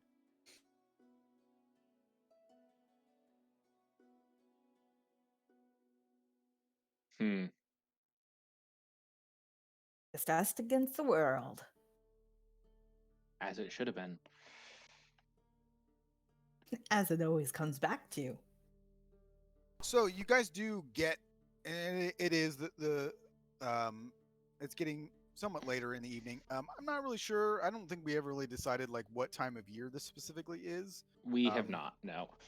So, I mean, if we're gonna just assume that we're treating this like the northern hemisphere, and daylight savings time is not really a thing, which it shouldn't be in the first place. It probably gets dark around 7:30. Ugh. Maybe 8 o'clock, but it's still light outside when you get there. But obviously, the sun is going down. I mean, you can see up in the distance this sort of like steep incline, this sort of rocky outcropping, which you would, based on the description, assume that going up there is really the where why people come here. And then there is sort of a beachy area beneath this sort of like small little cliff, I guess you could almost call it. I mean, does our current location look relatively safe? I mean, you're not. It's not too far off the road, really. You can see this outcropping from the road, probably a few hundred yards away. So it How would be. How busy has this road been? You've seen a few people. I mean, there is travel between Novigrad and Oxenfurt. The road itself is generally relatively safe. Well, we can probably set up camp for the night here, just off the road. Then tomorrow we can explore, try to find a better place for the horses. Hmm. Makes sense to me. And only I one could of you see has a night part vision, of the right? whales. Pardon? I'll say only one of you has night vision, the Witcher, right? I The believe. dwarves should have it too. Oh yeah. Yeah, I got 60-foot dark vision. Better than the Witcher's 30, right? No, I've got Yeah. 60. I've also got eagle eye, so I can see literally to the horizon. Damn. Oh, But shit. you can't see in color in the dark. Ha ha ha. Neither can you. He doesn't know that. I'm pretty sure the Witcher knows what dwarves can do. Probably. And I think actually you could take a cat potion. I don't know if that would actually make your vision better or worse, or what it would do for a Witcher that already had the. Well, I know one of the mutations I can take increase the night vision even further. It's generally not going to be applicable, but it's still pretty cool. Yeah. Unfortunately, like within the games, you actually have to take the cat potion to see in the dark. They don't even give Geralt the ability to really see in the dark. Like you go into a dark cave and it's just dark. Well, it's Um, 5e. Which... if we're setting up a camp, then Milo would take some time and get some, get a big old soup pot off of Henry and get a little fire started and attempt to recreate that potato soup from the tavern to the north that we were at the Stray Cat. Do a performance check. Can I make a cook's utensils check since I'm Sure, proficient with those? Absolutely. I don't know how you roll that, but sure. What it would stat just do be you want me to whatever. use? Yeah, it's whatever. I think that's like an intelligence check to recreate meals with that. Well, Or I think wisdom. it's the only thing the tools do is allow you to add your proficiency bonus again. So I think it's whatever. Like, if I don't know if he still wants you to make the performance check, but I think it would be the performance check plus your proficiency bonus again. Let me grab my book. I've got rules for it somewhere. Yeah, there's like specific things attached to each tool those that are will give new- you a those are bonus new- on those are certain new, aren't things. they? Yeah, well, because it's like I think artisan I thought tools there you were- need to even perform the check. So some things are just required to do the check at all, but then I think some things just let you perform better at the check. But According to Xanathar's guide, the cook's utensils provide the option to. Where is it? Oh, jumped past it. Duplicate a meal with a DC 10 check. Of cook's utensils, I'm assuming. okay, so maybe you just need the tool to make the check at all. Because I don't. I might be thinking of Pathfinder then. I don't know. Okay, I guess. I mean, Pathfinder ultimately, rules. it is up to you, Crap. Matt. I mean, I don't think it's a game-changing event. So we'll just do whatever Xanathar says. Okay. I will just add proficiency then, because I'm proficient with the tools, which right now is 3.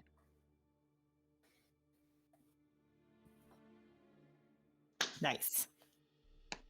So now you can make the extra tasty potato soup. Mm-hmm. Anyone who eats it, Milo, will be like uncharacteristically chatty and excited about, and just being like, I made some adjustments to it here where I really think he could have used a little bit of this, and so I added it in. And So came out anybody who quite tries nice. it is quite good. Really knocked it out of the park, Milo. I mean, Well, having some of the fresher supplies around certainly helps.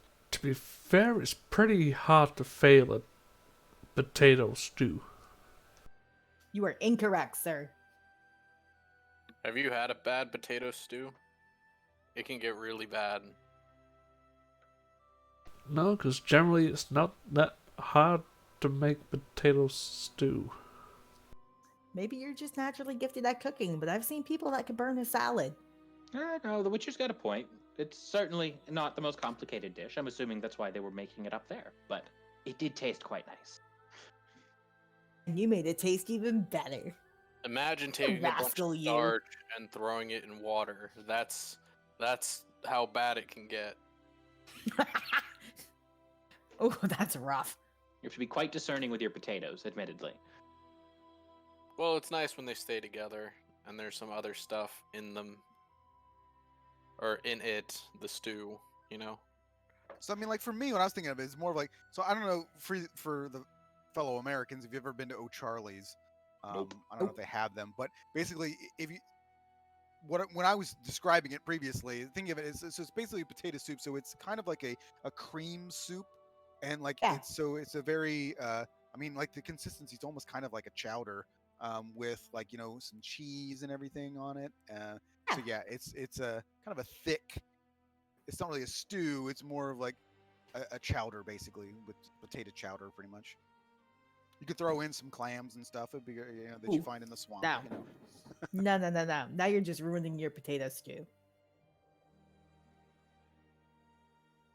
So yeah, it is good though. I mean, as far as potato soups go, it is certainly not the most complicated dish in the world, but it's pretty good. And it's good that you can have decent food for with just potatoes, which is a nice staple to be able to have around instead of like fresh meat or something like that.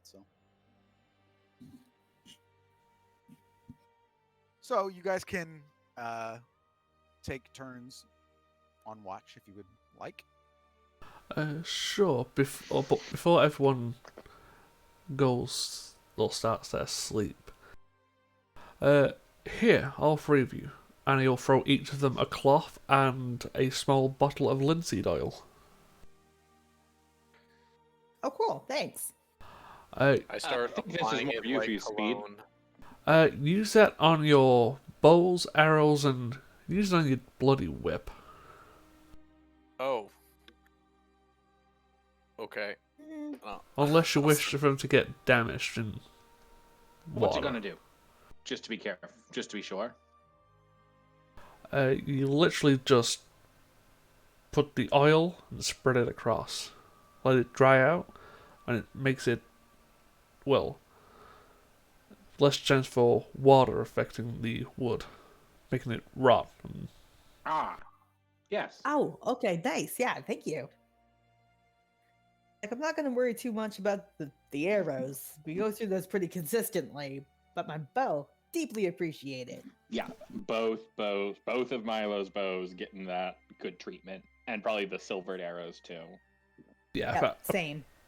I'd be bringing all of it out. So like the tar and pitch for the making the torches, so they don't go out in the swamp, and the waterproof clothing for everyone.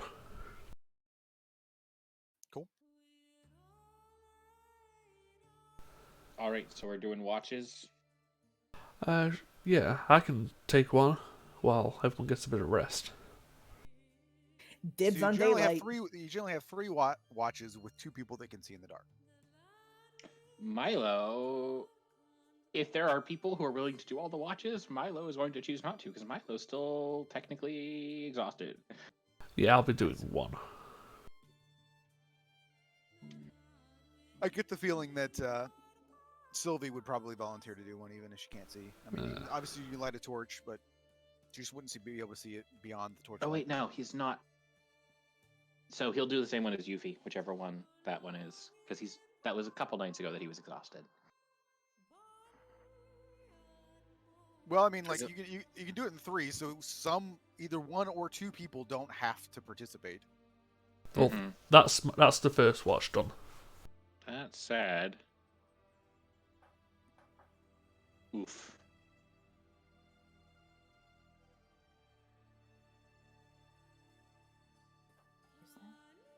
So all of you, Perception. nice. There we go. Pretty good rolls overall. You do hear wolves, and you do hear sounds around the water. I mean, you hear splashing, you hear like movement. None of the sounds that you hear appear to be moving towards you. The wolves are in the distance, and they sound to be staying there. The sounds from the water stay at the water, and you don't hear anything coming towards you or anything like that. It would obviously keep you alert, so when you are on your watch, you might all be a little bit tense, a little focused on what's going on, but nothing comes to bother you.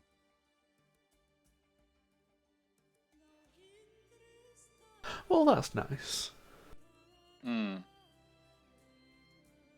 How considerate. So Suspicious. the rest of the evening passes uneventfully, and then you wake up in the morning to the sounds of chirping birds and insects crawling all over you because you're sleeping on the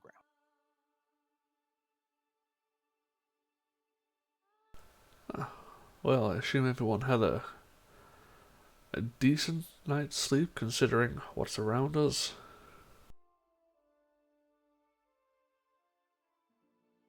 Last night went too well, which means we're in for a very bad time.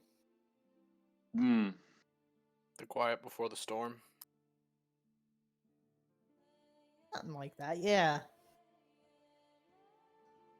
Well, I would recommend that, especially for those who don't have the ability to create fire, is to take one of the tar torches, light it, and just keep it on your person. So if one does get close, you can at least hit them with a form of fire.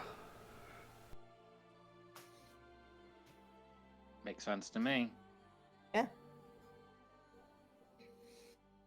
So, you guys can investigate, and I guess the question would be, what would you like to head? Do you want to go up the cliff face? It's not really a cliff face, because if you went around to the beach, it would be more of a cliff looking up. But from where you are, it's rocky, so it wouldn't be a super difficult climb, but it's not just like walking up a hill. So you can go up there to investigate. You can go around to investigate the beach. You can do both. Just tell me which one you want to do first. I'd like to have my morning pipe and then start investigating Leftovers. where it might look like there could be any foot traffic, like any obvious signs of like where there might be a natural path starting to go down if people are going down to the beach. From the road, there is kind of a worn path, both going up and then around this little outcropping towards the beach. The path upward actually appears to be a bit more traveled than the route down to the beach. Well, let's Okay. maybe do the beach after we've dealt with the issue so we can enjoy it a bit more.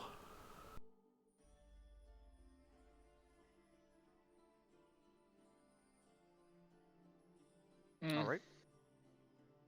Seems fair.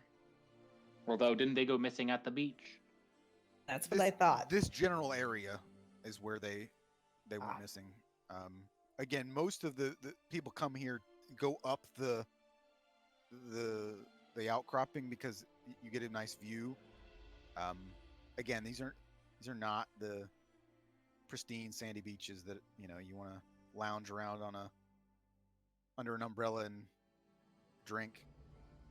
Plus, anywhere with some form of height and gives us a sight of the surrounding area is, well, very helpful.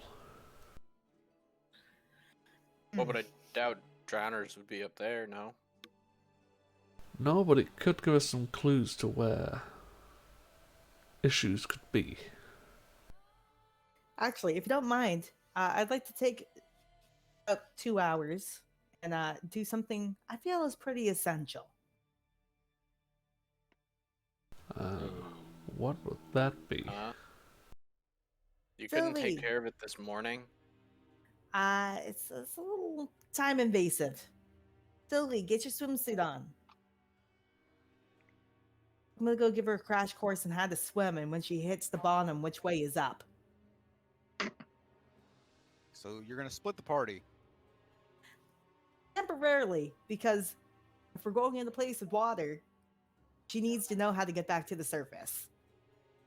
I'm gonna go with the person that can cast fire in large areas. I'm going to go make sure Yuffie doesn't die. So Witcher, are you not gonna gonna go up the hill die. by yourself? Uh, Sounds appa- like Sorry, it. man. Apparently so. I'm gonna go to the high point to see what I can see. All right, and everybody else is gonna go to the beach. Nah, I won't leave the Witcher alone. Goddamn, one of us has to be professional. Yeah. Milo's not leaving Yuffie. Well, more just if he dies, I would like to warn the group before whatever killed him comes upon us, or I would like a head start in running. It's fair. That's fair. Yeah, just give Sylvie the crash course and like how to float. This is what you do when you can't find your way to the surface. No, the bare bones basics to make sure she doesn't immediately drown. So, what do you guys think is a fair role to for learning how to swim? Do you think I it's feel like dexterity? learning a new skill. Survival? Survival's not terrible. I feel like that's athletics if it's swimming, because athletics is the swimming skill. She has a Give her +2. help since I'm teaching her. I mean, obviously, it's not like she's gonna drown, so it doesn't necessarily need. I mean, you could be there to help so that she doesn't. Yes, that's what I mean. But I don't necessarily think You're that like actively taking the help action.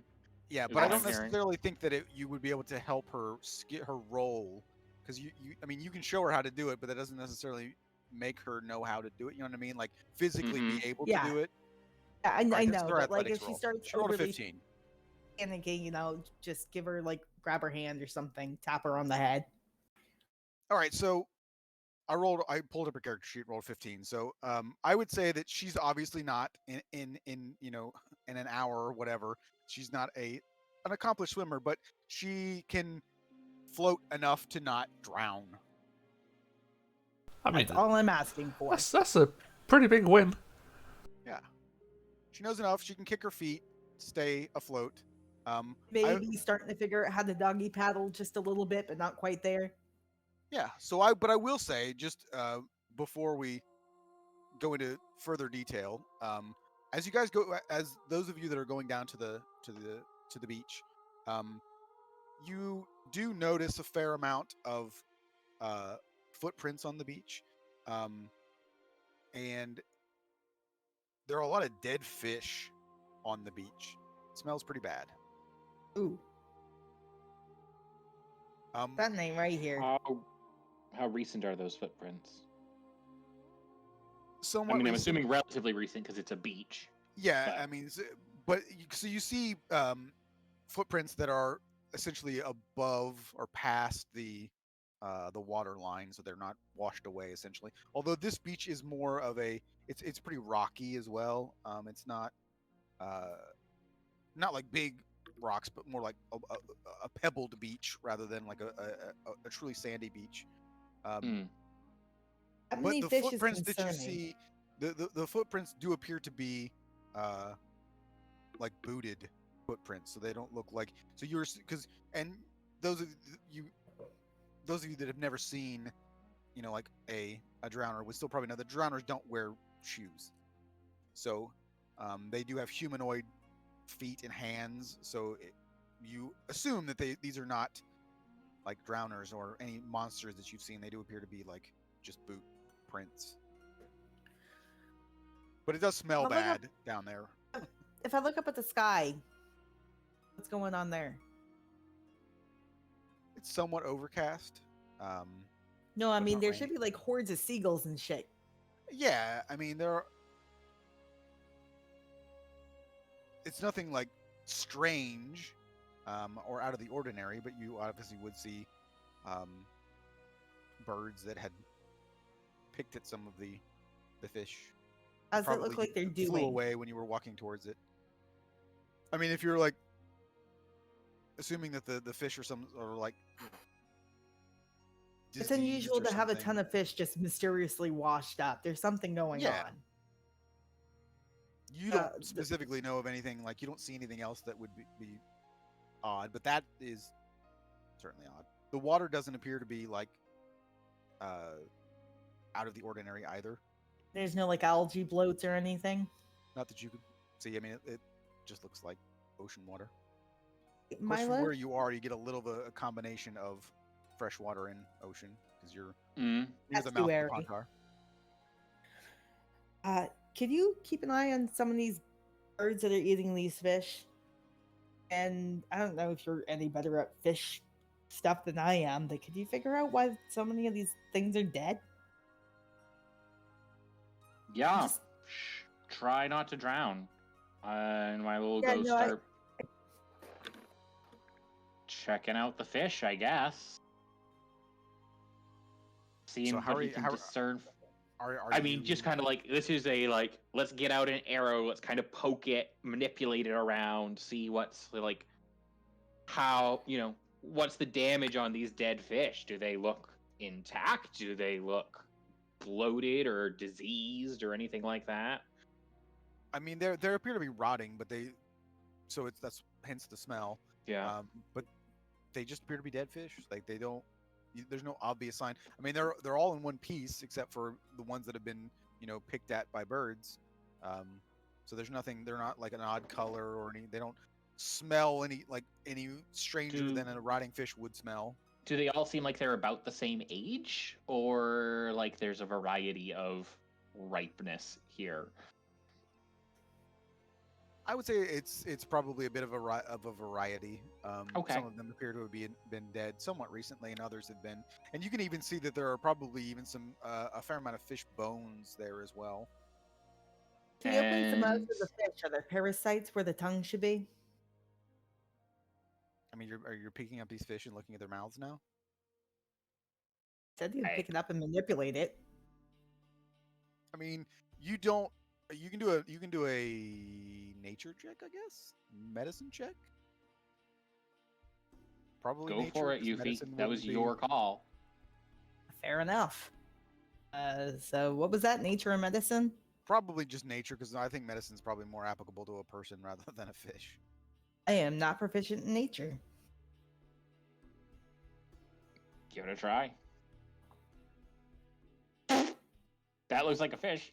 It's a dead fish. I am not proficient in nature. And it smells really bad.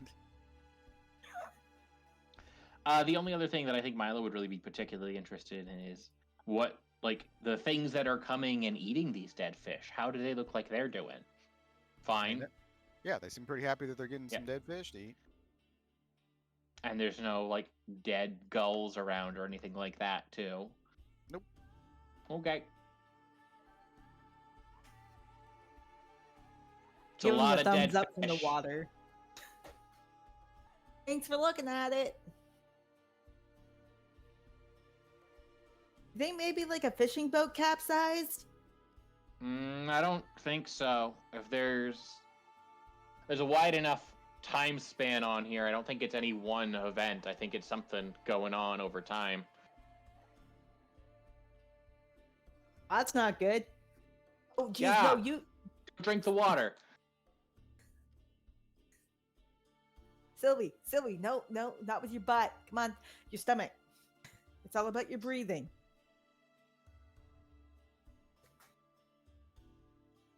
So, Witcher and Dwarf, Yes. as you're going up the...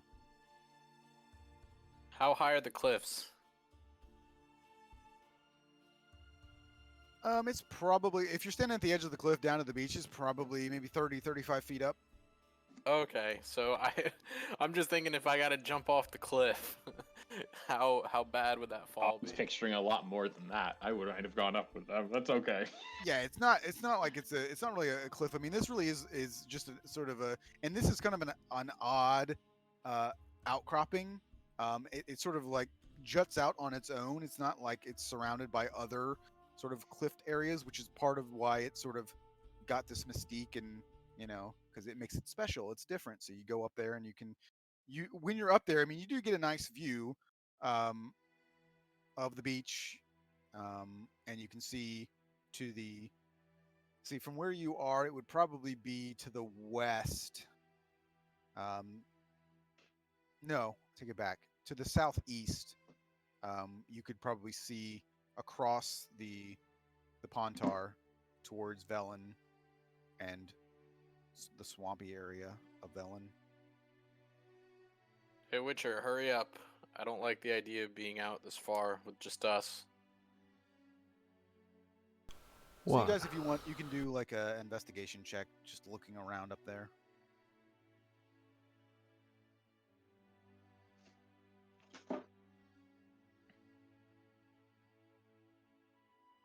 So you do see, obviously, there's like they've set up a kind of a bench area, which people have carved names into, and all the stuff that you would imagine that people do at these sort of,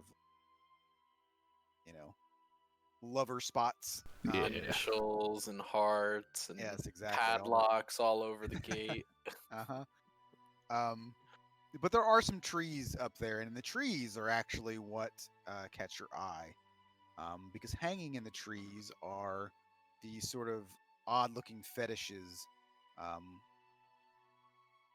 and since investigation is an intelligence check, um, I'll actually let the Witcher recognize that these types of fetishes are generally um, pertaining to one or two things. Well, they're usually there are actually multiple monsters and such that have these sort of like totems and fetishes and stuff. Um, you would guess, you're not entirely sure because there are similar in many respects, that they are related to a witch or possibly a hag, and those two things kind of intermingle with each other from time to time anyway. The rumors abound of witches turning into hags and things of that nature. Well, it seems we've either got a witch or a hag in the area. Do you see those charms in the trees? Yeah. What about him? And I start like throwing rocks at him. Well, don't throw rocks at him, idiot. And and you can even tell him this. I mean, if those things are disturbed, the hag and or witch would be notified that their stuff was being messed with. Well, you've pretty much just let them know where we are and what we're doing. Assuming he hit it.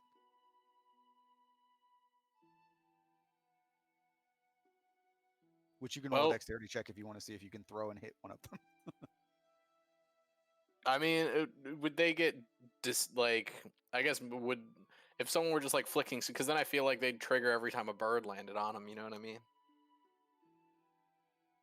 I mean, there's not a whole lot of, you know, that goes into probably more specifics than any of the rules have uh, I gone probably miss into. anyway. You probably do miss, yeah.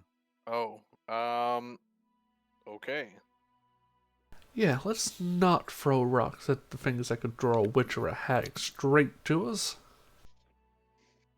I mean, generally, it wouldn't attract anybody. What it would do is just alert them so that you are foregoing any possibility of like ever sneaking up on someone because you're like, hey, look, somebody's messing with your stuff. Be prepared, that kind of thing. For now, let me get a little closer, see if there's any identification to try and find out where they're pertaining to.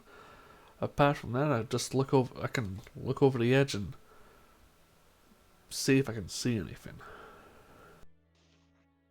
Looking over the edge, obviously you see the others learning how to swim, and you can see all of the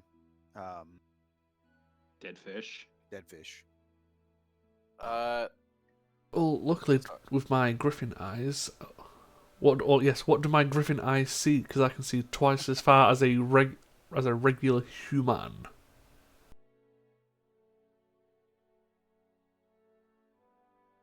Dead fish farther See than the eye can see. You see dead fish. And with your vision, I mean, you can see the footprints. You can see them as well, and you can notice that they are heading off towards the swamp. Isn't that a surprise? Who could have guessed? Oh. But they are sort of strange. Like, looking at the fetishes, they are sort of odd-looking wooden items. You've never seen anything. You've seen similar tokens, charms, fetishes, whatever you want to call them. But this isn't one you like specifically recognize or anything like that. Yeah, they're all unique per individual. Correct. Well, Collect the others. We should try to find where this hag or witch lives. well, the footprints down there seem to lead off into the swamp. Do an intelligence check, Baran. Yeah. No. I mean, I would say that the even without like a super great intelligence roll, what I can tell you that you would know is that finding those wooden fetishes along with the dead fish would both be indications, per your previous experience, of what you already knew: hags or witches. Yeah. So they would assume that they are related. Yeah, it's one of those easy enough to kind of go, kind of makes sense. But yeah, the sooner we meet back up with the others, the sooner we can follow the tracks back into the swamp.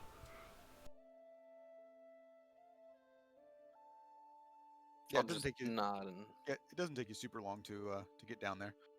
But once you do get down there, let's go ahead and take a quick break because I need to grab a drink. Sounds good. Sweet. All right.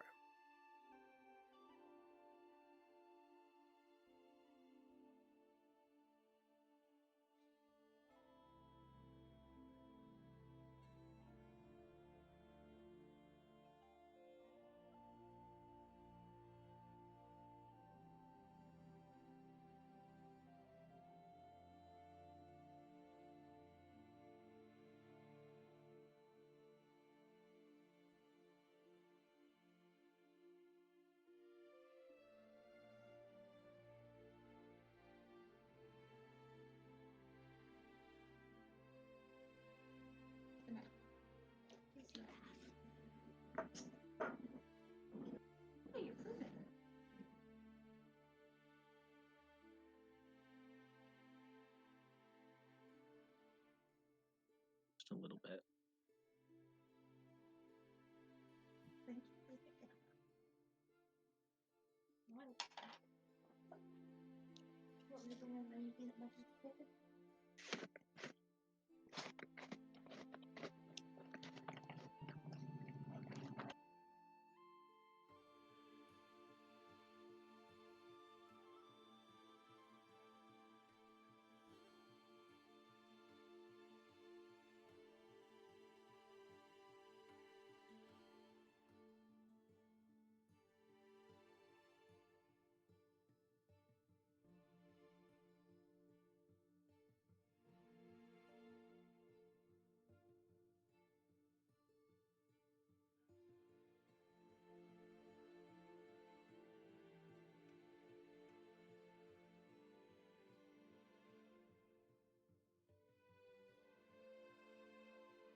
And back.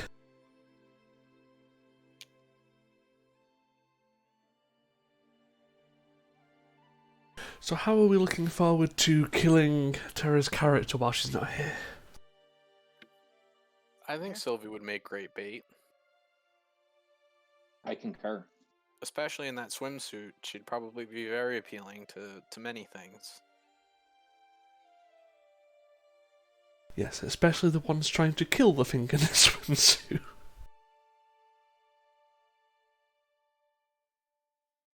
I mean, surprise, we killed you. You get to roll a new character. Isn't that exciting?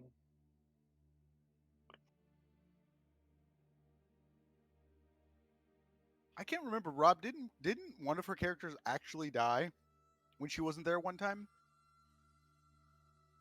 I feel like that happened, but maybe I'm just misremembering. It wasn't in the first one.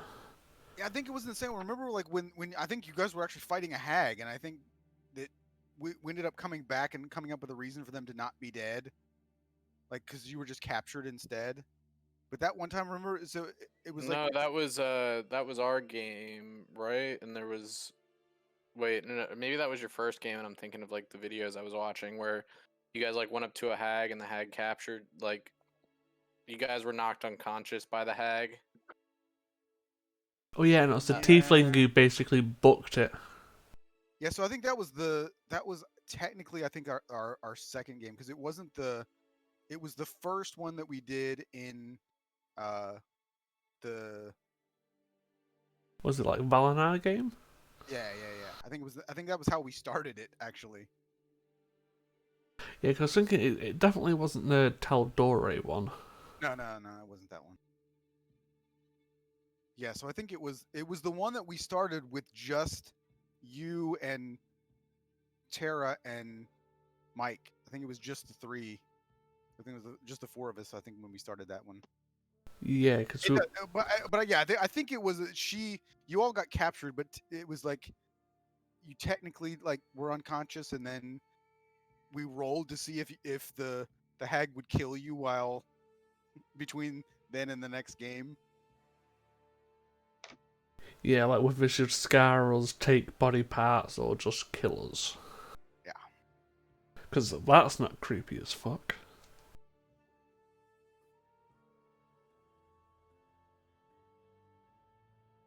All right, so you guys meet back up down at the beach, so you guys can discuss what you'd like to do upon the things that you've discovered. You Hey, you lot back to not immediately drowning. yeah. So I take it you lot are finished with your lesson for today. Mercifully. Well, we've found some fetishes for a witch or a hag upon the outlook, and tracks leading into the swamp. That explains all the dead fish. I was gonna ask you about that. Yeah, kind of 1 and 1 equals 2. So, what do they have against fish? No, it's more like I won't say the magic they use, but when you start creating fetishes or sites of, well, like what we found, it creates situations like these. What is this situation? Just dead wildlife?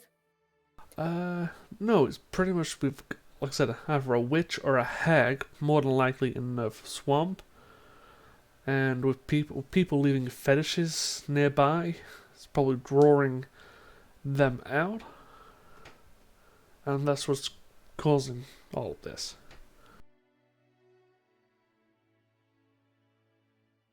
I mean, between us, I don't usually go chasing supernatural things, so this means nothing to me.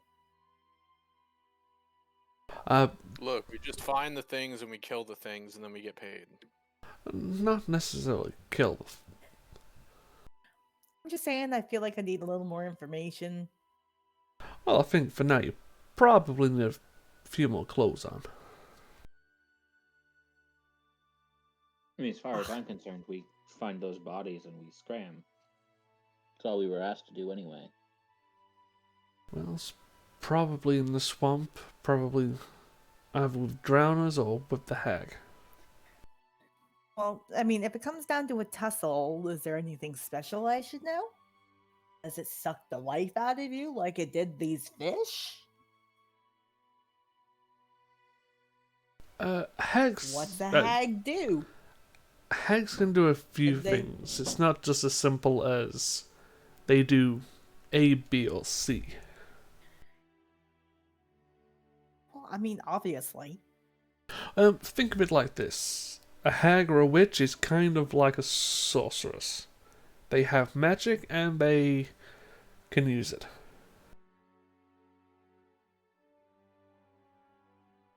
Okay, so stop the magic. Got it. Preferably if they turn violent. I guess what I'm really asking is, do I get to stab them normally? Do I need silver? And what kind of hit am I expecting to take? You can probably get away with normal, but probably wouldn't recommend just getting into a fight with a hag or a witch. Like again, if only really if it comes to it. Knowing us already, it will come to it. But yeah, for now, just everyone in the waterproof clothing and light up the tar torch, and just be careful with your footing. Not to be ungrateful, but just pointing out it's a little hard to use a bow and hold a torch at the same time. So don't be surprised if those end up on the ground.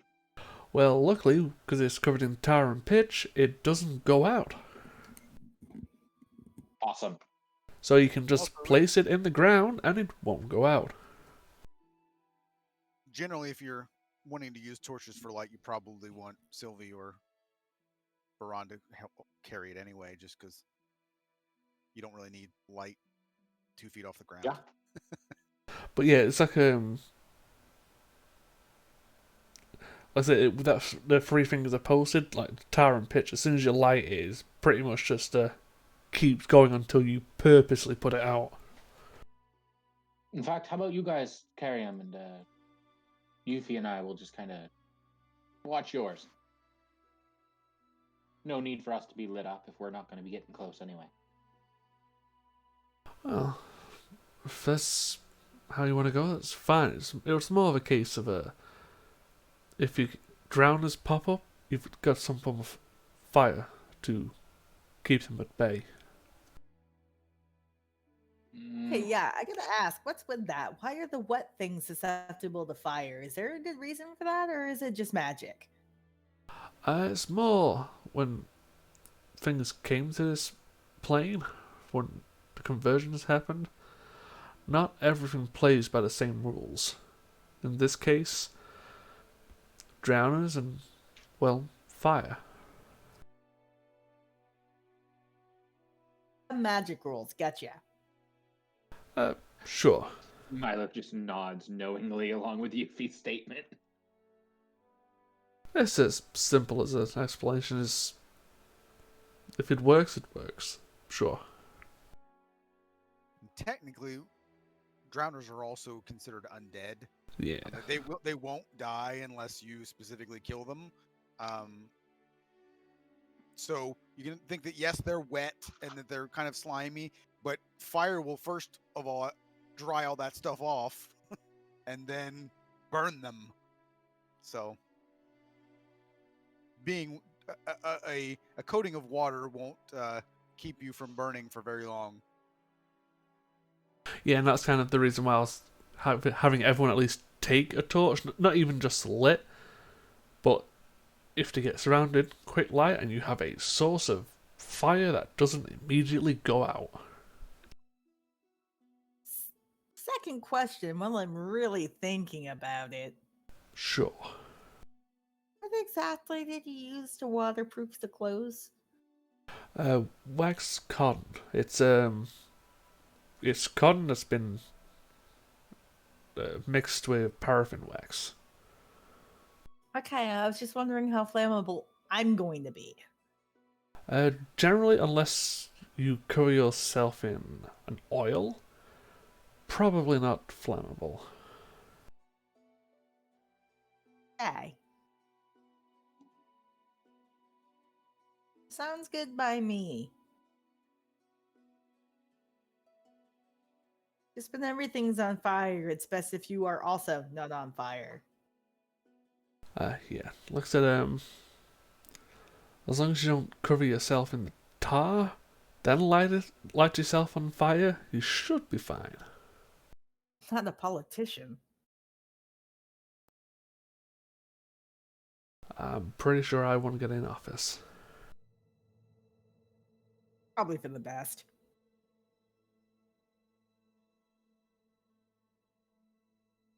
Well, if everyone's set, we might as well head off.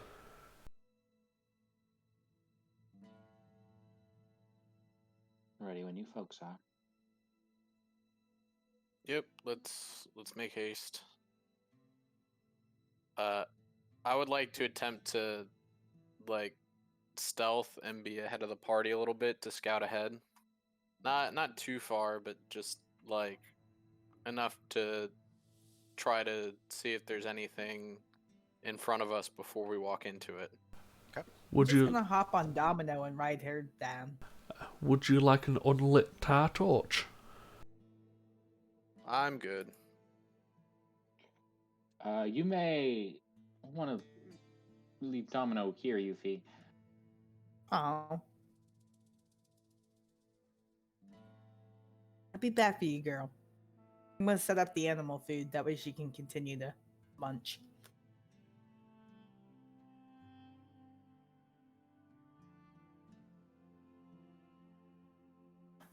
Well, if we're being sneaky, Milo will also try to be sneaky. Top sneaky. Well, apparently Nice. we're all being We're top sneaky. Okay, sneaky it is.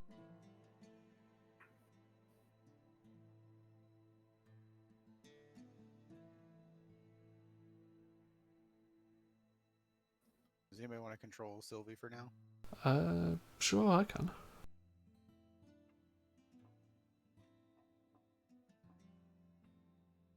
All right, should see it. Yeah.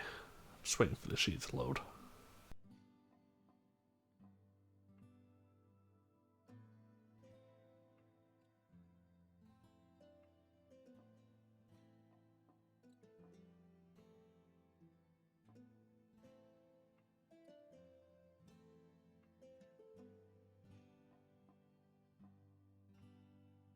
Yeah, it's just taking its time because I'm guessing it's got a few spells in it.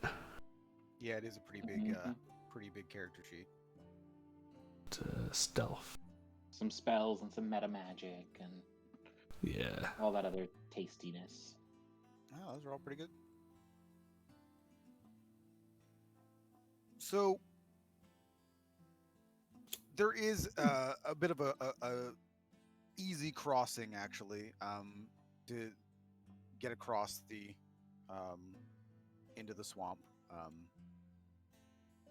and as you do, it's a bit forested when you first walk in, and the thing that strikes all of you immediately is just like an insane amount of frogs. They're loud, and you can see them hopping all over the place. And it's abnormal. I mean, it's an abnormal amount of frogs.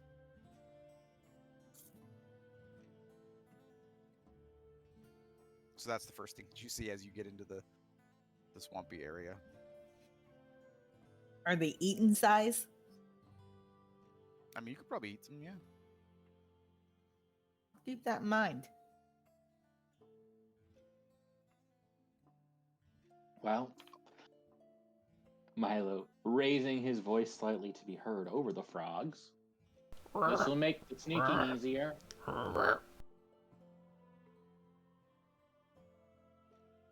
Yeah, as long as they don't hide the tracks we need. Make them sneaking up on us easier too.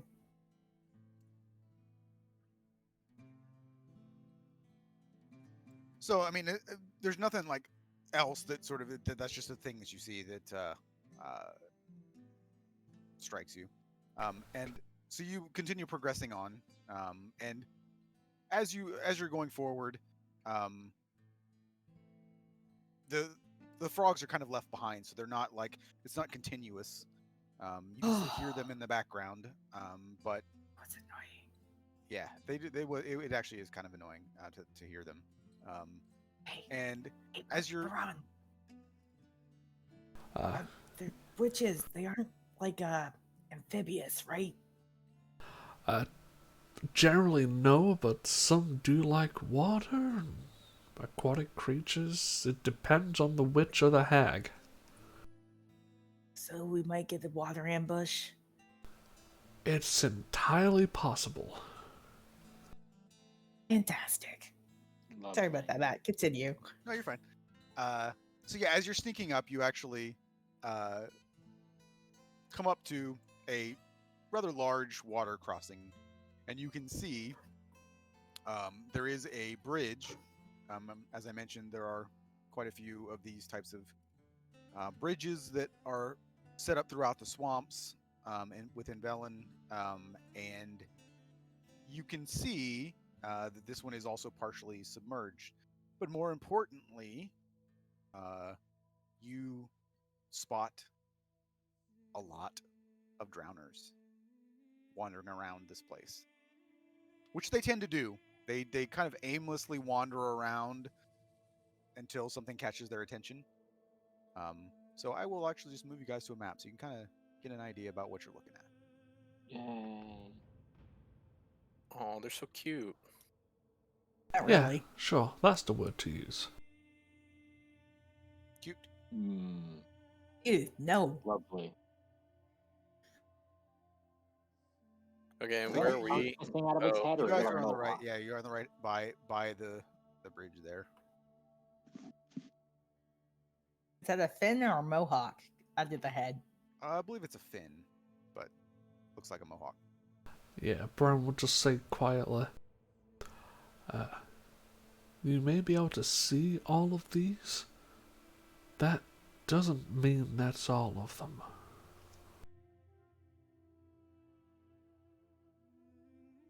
So what's the Any plan of then, these Witcher? actual trees?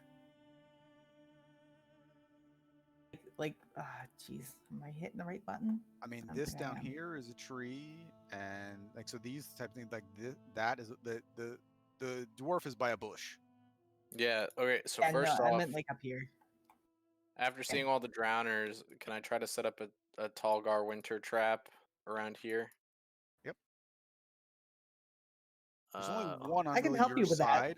side. I'm proficient. do we know the range on these traps, by the way? It's pretty much like 5 feet. You have to be standing on it to trip it. Oh, I thought this was like a. No, you trip traps and Maybe.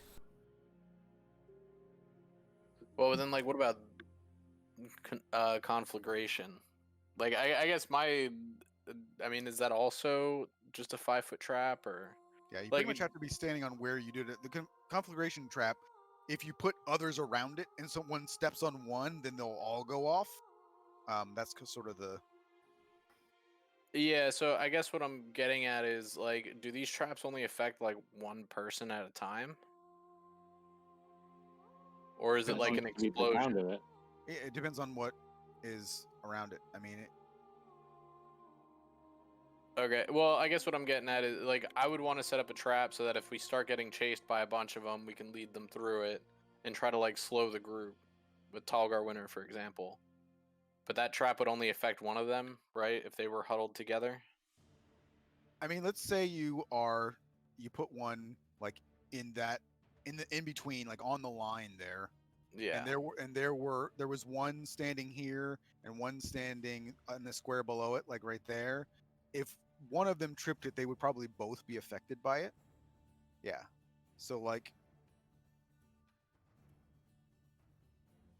Okay. so really, I mean, for those things, I would basically it would be if you put it in the middle, you can kind of hit them both. But I mean, they're not shrapnel bombs or anything that are going to go off and like have a big huge spread that's going to hit a ton of things. Okay. Well, right now I'm just trying to give us a way to run. Could I have had Sylvie carry down one of the half kegs? We got one to- half kick. Yeah. Okay, just making sure. We'd like to kind of roll it in and let it drift. Hold through, on. Through So, here. oh, wait. Roll it down here where it looks like it goes into the water, and then wait for it to drift. Milo like, is out going there. to stop that action immediately. I mean, there is a drowner below there, so Yeah. So, I want to try to go get that drowner and subdue it and or murder it before it alerts others. okay. Oh, they're screamers. Witcher, how fast are these things? Not necessarily screamers, but if you like alert one of them, it might alert others, you know what I'm saying? I wouldn't say they're exactly the fastest thing, but if you alert them, they will all charge. And they are actually pretty fast. I mean, they're at least as fast as a human. Yeah, but it's not like they're like They're not 100 supernaturally feet, but fast. yeah. Yeah, they're not super But they're naturally fast. faster than half of the party right now. Yeah. Yeah, I mean, like their movement speed is set at 30, but they are quite dexterous. So I guess that's where the trade-off is like, they don't have superhuman speed as far as movement is concerned, but they do move quickly. Yeah, it's kind of, if you alert one, then it is a swarm charge. Okay, so how about this, Milo? You go down to that lower tree. I'll take this higher tree, and if the group can separate, we'll leave a trail of arrows in the water for them to follow away to the max range of our bows, and we should be able to get across the bridge, right? I mean, why not roll that keg down the bridge and see if we can get them to at least investigate it? Well, that's what I was going to do. I said I was going to do it here in the side, and I was going to shoot an arrow in it, wait for the alcohol to leak out, and then one of you could have thrown a torch in there. I don't think the alcohol will like sit on the water. It might just disperse in it. No, alcohol sits on water. It's less dense. You ever put some ice in a nice liquor? You notice how it just like diffuse. You could water down the alcohol, and then it's not as strong. You I don't need it to be strong. I need it to be flammable. Besides, I got the shittiest alcohol there was. Yep. I don't want to drink that. Probably best if the people with bows can focus on the one by itself. Sylvie could probably try and hit some of them in the back with fire. And myself and Roaring can probably hold off the closest ones while we pick them off. I swear, if I just made Sylvie carry that friggin' half keg all the way down here because I thought we were going to use it. We'll get you later. Also, There's still the hag hut. Keep in mind that a big fiery explosion or something will draw their attention, but they're not particularly intelligent, but they're not going to run at fire like they're not, it's not like you could use it as a distraction in that sense. Like, so I guess what I was No. suggesting was if you like roll the keg near them, if it got their attention, they would go near it, and then you blow up the keg, No. or you set it on fire. I agree that that's a good idea. No, you roll the barrel in, you shoot the barrel, let the alcohol diffuse to the surface of the water. Once enough of them walk into the now large puddle of alcohol sitting on the water, then you throw a torch in. Can I make an intelligence check to see if I think that would work? sure.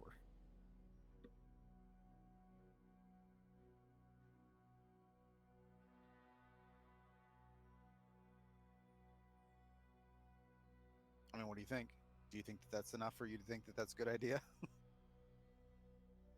I mean, It's not like the water's exactly I don't flowing. think it's a good idea. I mean, because you guys got to think again. I mean, like, it's not a video game, so like, they're not just gonna like, if you do something, you like put an inanimate object in the water, they're not gonna just like stupidly walk over to it and go, "What is this?" Like, if they see something moving, they're gonna look around and see what's going on, and they may very well just see you, right? So, Yeah, and they're gonna go after, So sorry, what I'm talking about is Sylvie's idea of basically pouring the alcohol into the water and then lighting it on fire on the surface of the water. It's not Sylvie, it's Yeah, it Yuffie, was. but Or sorry, Yuffie. Yeah, I mean, if it was something like oil, like if it was lamp oil or something, I'd be more optimistic. But I don't think alcohol will stay intact on the surface of water. But that's just me Probably personally. not for very long.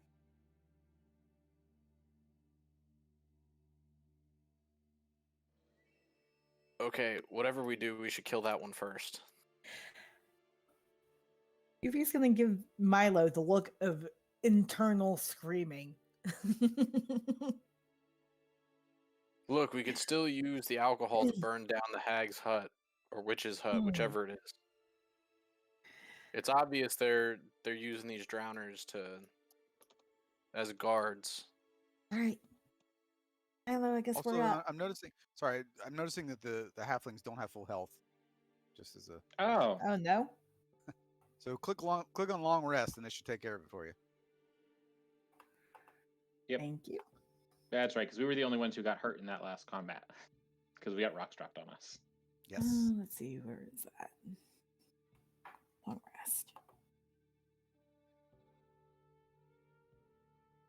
But yeah, if you two can take out the drowner to the left, Sylvie can start taking shots at the ones in the back, and me and Roran can temporarily hold them off until we get in a better position. Drowners do have very good eyesight, just as a Witcher joy. FYI. Yeah, that's specifically why I'm saying, like, pick them off, not just not go next to them. Yeah, I'm just saying that, like, if you make a stir or whatever, it's not like they can't see you, or it's gonna be very difficult to hide from them. And sorry, I'm assuming that when we do attack these, if we do it with surprise, do they already have advantage? Or can I assist, help, use a help action to give them advantage? I mean, first of all, I would say you probably all need to roll stealth rolls again to make sure that you can stay quiet. And then you would have advantage on this first attack, and then again, Nice. doesn't really exist. So this is Baran. And Sylvie. And Baran, I'm assuming there's probably not a whole lot that you would even be doing in that sense, like, because you're not shooting anything. No, I'm pretty much preparing for the charge. Yeah, so I would kind of negate your stealth roll a little bit anyway. I mean, obviously, I tend to use group stealth anyway, and obviously you guys rolled great for that. So, yeah, I would say if you guys 3 have rogues anything, in the party, man. yeah. So and sorcerers did well too. But yeah, if you guys want to do one attack each with advantage on whatever you want to attack. I mean, Sylvie take off probably my can't bow. do anything quietly if she's casting a spell. So Yeah.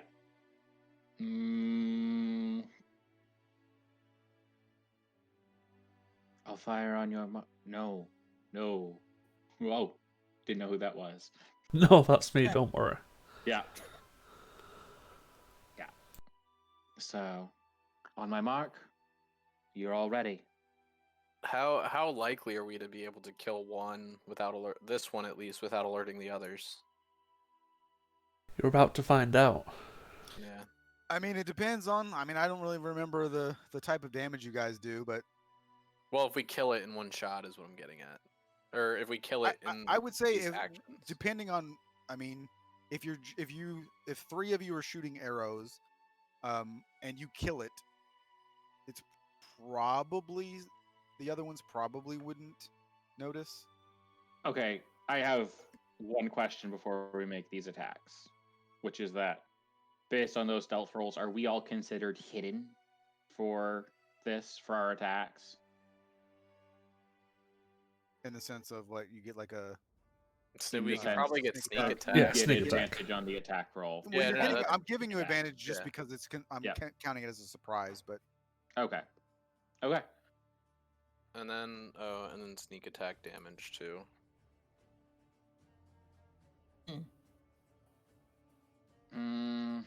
Given that we have advantage, Milo will do his as a sharpshooter shot, which is a.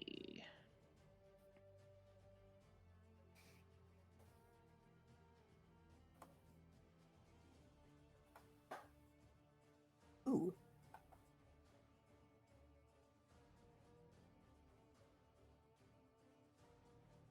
okay. Both of those obviously hit. So that's. Oh, wait a minute. I didn't. Actually, Rowan doesn't need to attack. That killed it right there. With the 16, I was only counting 16. I didn't notice that the original damage of the 9. So those 2 shots take it out.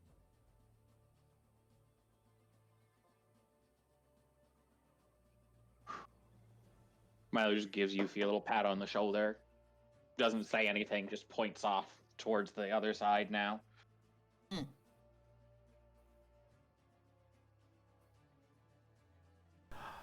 You We'll should. gently kind of tug Sylvie to step back. Or she'll probably step down. I'll try to I'll tell Sylvie, ready your attack. We're not going to be able to keep this one quiet, so follow up after we let loose. And I'll wait for the halflings to fire their shots first. Or she can also fire when the halflings fire. She'll fire a firebolt as well. Okay. The target this time. Ready? This one's going to be closer to the center there. Nope. No? not Which one? with non-Euclidean battle map geometry. Fair enough. Yep. So, So. other points. Yuffie nods. And fires. So basically, if that one survives, I want to hit that one. Is what I'm doing. You probably you wouldn't necessarily have the time to wait to see if it. Okay, then once I know, after seeing them take down the one, I would just aim at the second one. Worst case, they're both heavily injured afterwards. Let me do the math here. What is their AC? We don't know yet. We don't know. Is a 15 a hit? A 15 is a hit. Okay. So then it's 24 from Milo. And then 17 from 17 Yuffie. from Yuffie. So 31, so 41 damage. It is not dead. Okay, and then I'm shooting this one for 13, and then I don't know which one Sylvie's attacking. Sylvie was attacking the same one as the first two. Okay. So if it was with advantage, it's a 19 and only 3 fire damage. Yep. Oh. So Poor everybody Yuffie. roll initiative. It didn't die. Hey. I mean, I wasn't expecting. I mean, once we drop one of them, everything else was gonna be like, hey, wait a minute. Hey. Ew.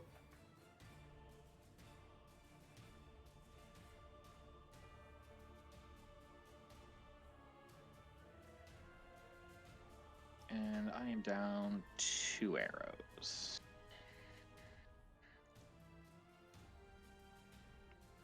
Holy shit, look at those initiative rolls for the drowners. Told you they're dexterous. Ooh. No shit. I was feeling really good with my 21. Yeah, not so much now, is it? Oh. Uh-uh. I don't feel very good about being on par with some of these dudes. Luckily, the 2 that go before you are quite far from us. That's true. And just you hear it when you do this. I mean, they have that sort of sickly, gurgling sort of like yell that sounds like their throat is full of water, and it's a gross feeling to hear them all sort of make this noise and scream and start running at you. So you've got that.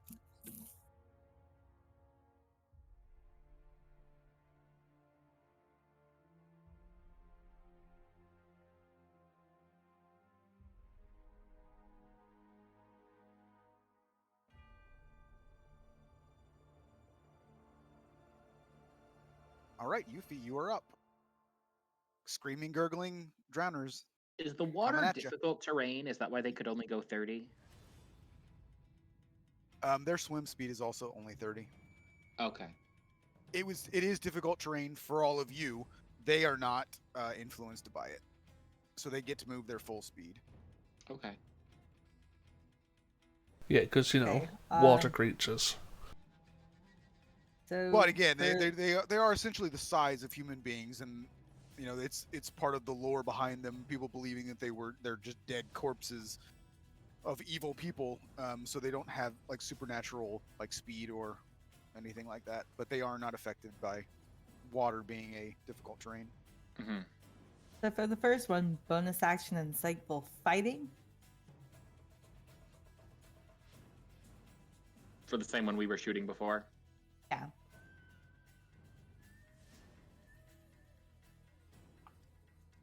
So, I don't know if that goes against this deception and wins, but They have a -2 to charisma. Surprisingly, they, I mean, they Here just undead. seem like such charmers. they seem like they would be, right? Mm. Roll to 5. nice. Cool. Awesome. Yeah. Like that. So I'll get So that you're sneak shooting attack. the same one that you started Yes. with. Okay, it is Yes. dead. It is super dead. Cool. As is Amazing. always the case with D&D, all those hits that you made on it, including the fireball at the end, took it down to 1 hit point. Of course. Alright. And I'll dance to the other side of Milo here. That way I have a better opportunity for if anyone comes this way. Here we go. Alright, and that's my turn.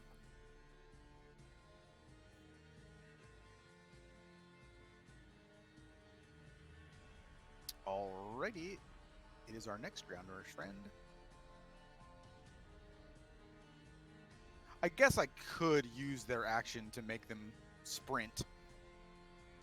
Which is probably what they Especially would the do. ones at the back. That's why I was asking about the movement speed. I was like, should they not have been dashing here? Are they taking dodge Yeah. actions? I'm concerned. That's a good point. I didn't even think about that. Seems like we haven't played D&D forever. I'm a bit rusty here. Oh God, how dare you? How dare I not attempt to kill you quickly enough? All right, it is Milo's turn. All right. Milo is going to take aim at this one here. That is going to be one shot. That is sharpshooter. See how that does. Definitely hits. Okay, and on a hit, he is going to use menacing attack. So it needs to make a wisdom saving throw. 12. So it is afraid of Milo. And then he's going to use his second shot on the same target, I suppose, just to be safe. Oh, and he takes an extra 5 damage. Yep, got that. And then... Actually, he's going to throw his second shot at this one, also at sharpshooter. But that one's a miss. It does. And that's Milo's turn.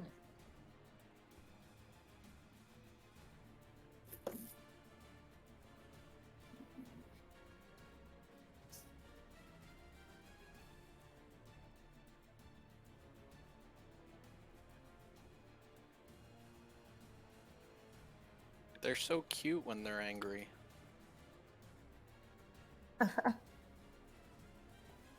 All right, Mr. Dwarf. I'll rage. And then I'll drop my bow and draw my shield and whip. Hold on, sorry.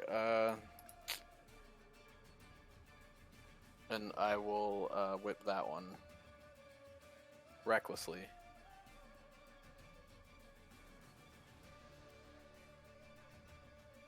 For 13 damage. This one you said? Yeah. Okay.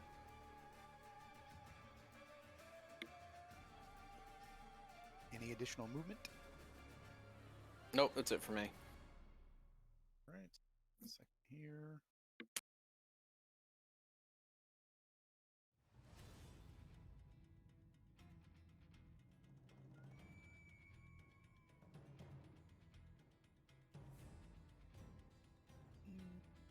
Okay.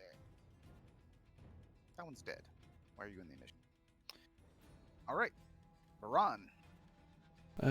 Bran will take a couple of steps forward, draw his rapier and shield, As a bonus action, I'm going to Quen. So give myself a little bit of extra defense because I know what's coming.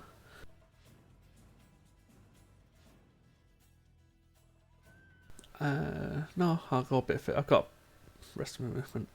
I'll take one strike.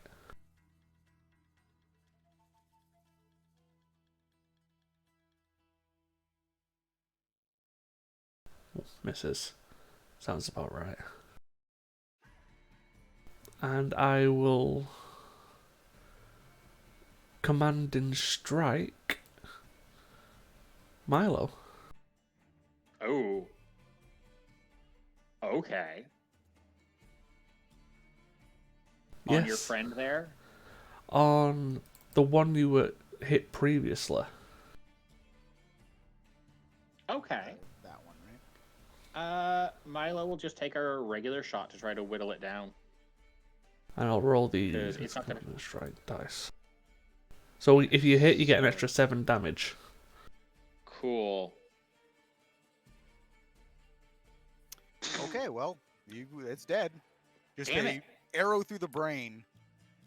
And that's basically the advice to him: aim for the brain. Yeah. As an interesting side note, and The Witcher would probably know this, and I know that you guys had mentioned being interested in this. Drowner tongues and Drowner brains, I believe, as well as their eyeballs, are all used as ingredients. Yeah. But I'm pretty sure in this situation they'd prefer to kill a few more first. Yeah. Anything else? No, that is me sacrificing one of my attacks for commanding and waiting for them to come charge me because I'm the nice, shiny, loud option. Well, it was a good shot because it was that one's turn next. Before we actually move on from that, did you use your bonus action already? Oh yeah, what have you used it to Quen? I'll just drop Quen. Okay, I was gonna say because that also uses your bonus action. Yeah, it's the first time I've used command and strike this campaign. Mm-hmm. So yeah, I'm just back down to a 19 AC instead. Gasp. It is Sylvie's turn.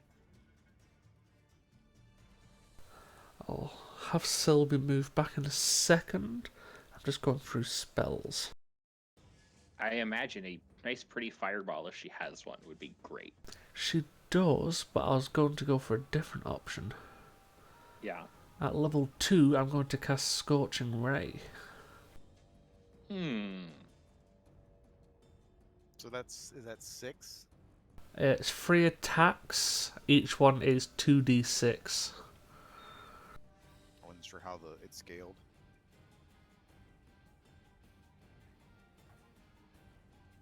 I need somebody else to run a D&D campaign because I've come up with this idea of this barbarian that I really want to play, but I never get to play games, and I always end up DMing them, especially D&D.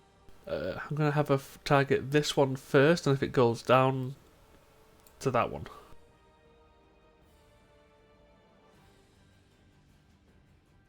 First attack.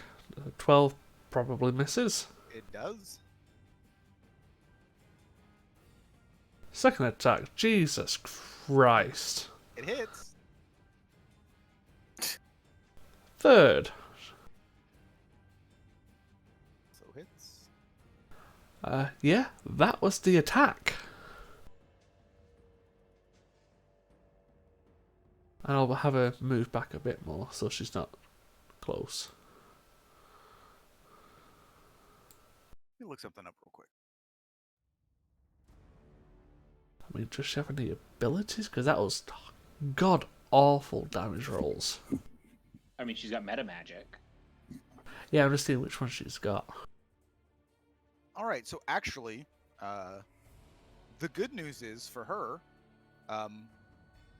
drowners are considered vulnerable to fire, so the damage is doubled.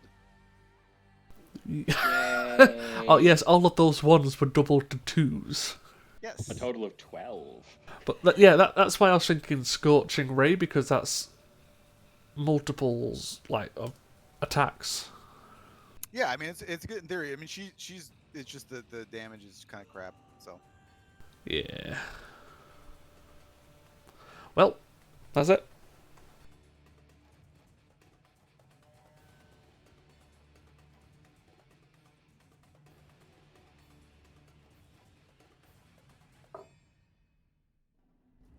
They haven't even got no attack yet. Nope. Well, I'm trying to make myself a big, noisy One of them could target. get to.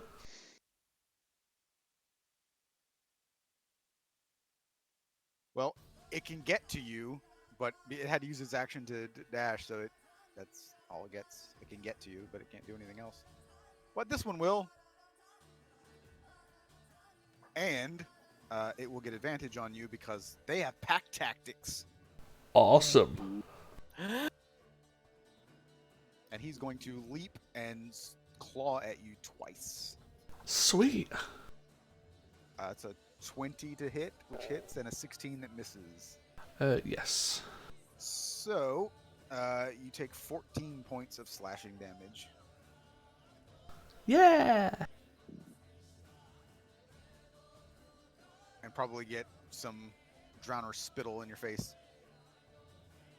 And it is Yuffie's turn. Target this one.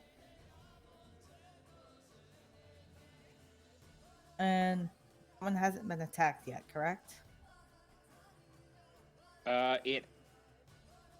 No one's hit it yet, I don't think. No. Okay. At the very least, I'd like to insightful fighting on it.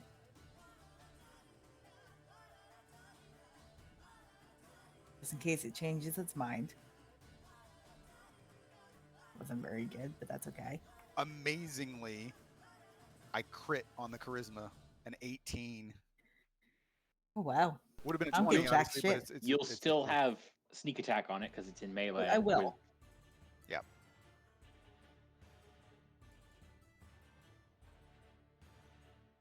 Yay. 20 damage. And I will stay where I am. Yay. All right.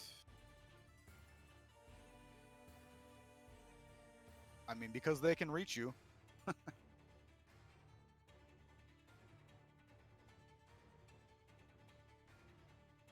Oh, whoops. Hitting the wrong thing here.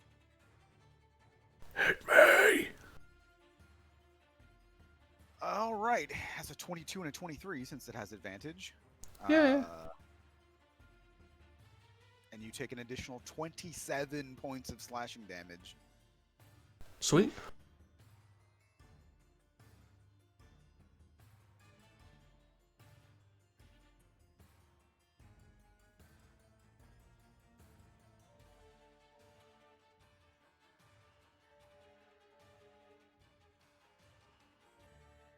All right, Mr. Dwarf. Yes.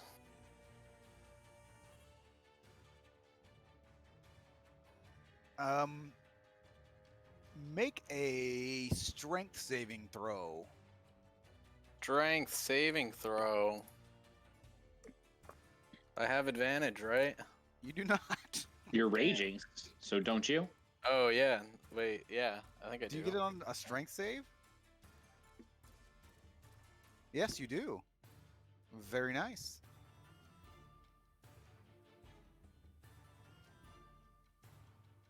All right. So it runs up to you and tries to grab you and pull you down, but you laugh in its face.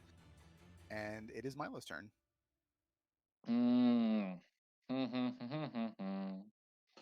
Milo. Yeah, I guess we just thinking. Some stinking thinking right there. 2, 3. Milo is going to take a sharpshooter shot at this one in the back.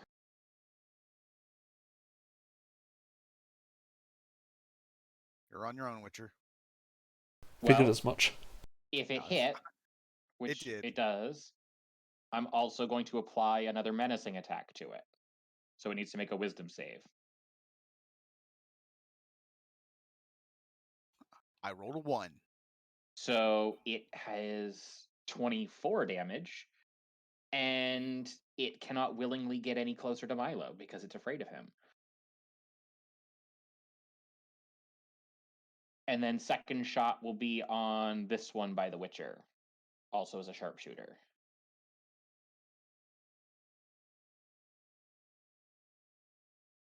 And that one will qualify for sneak attack. Minimum damage, 16. All right. Don't you just love rolling ones?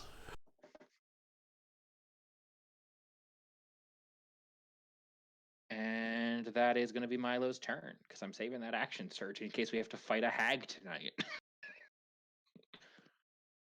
All right. So It cannot it willingly can't get really any go closer to towards you, Milo. so it kind of just stands there and like. It's afraid of Milo. Milo just like shot in between its feet and it's freaked out. Give it a sassy little finger wag.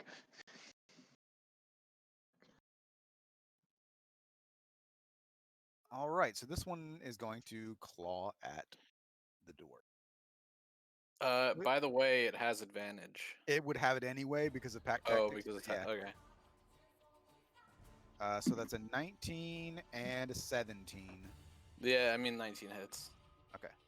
The 17 doesn't? 17 hits. Yeah. Oh, sorry. they both Oh wait, yeah, my armor class is 17. Okay. So you take 29 points of damage. That's it. That is hit. Uh, And it is your turn. yeah, Is that one kinda before broke or it. after having? Oh, I forgot about having. Yeah, that is not after having, so have that. 29. So. 14? So 14. Hold on, so 65, 50. I forget. I always forget about that the I having. forget that you're a barbarian because I just think you're a rogue. Oh, I forget that I get +2 to damage because I'm also raging. Again, that's why I don't multi-class. Just do one thing and do it well. Stop confusing me. Well, I do one thing well, and I smack bitches. I am offended by that statement, sir.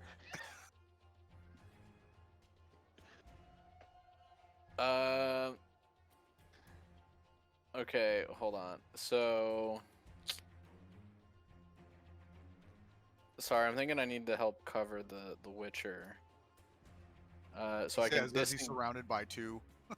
It'll be fine. I'll disengage as a bonus action and move there. And I will whip that one up there. Recklessly. And then add 2 from raging. Actually, 9 was exactly enough, so you don't even need the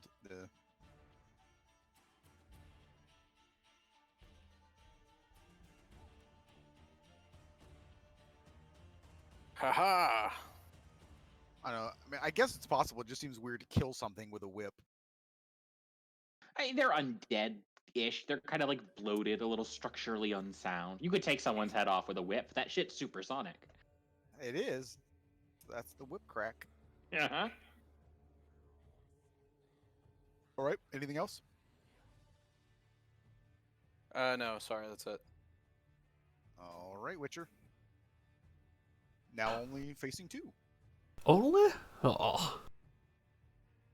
Well, I think this time I will spend my bonus action to put up that extra little shield. Because, you know, bravely Sir Robin bravely hid. You bravely ran away. I'll take 2 attacks with the one at the top.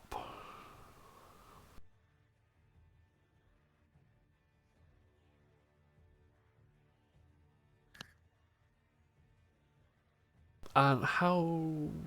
no, I'll stay where I am. I'm happy where I am. All right. It is Sylvie's turn. So I'm going to try this one more time with Scorching Ray.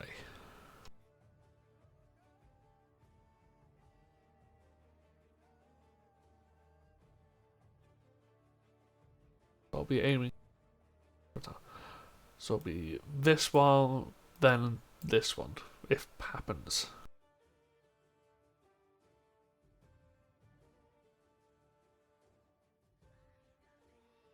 So 12 damage. 14 damage. And I'm guessing a miss. That one does, yeah. So, I mean, 26 damage beforehand, that's not too bad. Nothing to sneeze at. So he's 26 on this one? On the one on the front, yes. Alright, so that is enough to kill it. And I'm going to have her take another couple of steps up and away.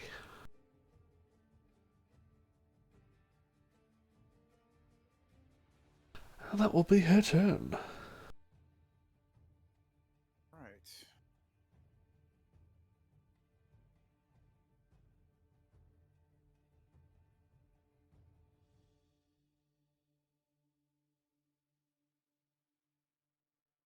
Come on, you can do it. As the Witcher forewarned you all that, hey, look, these may not be the only ones that are here, even though we can't see them. So, coming out of the water are more of them,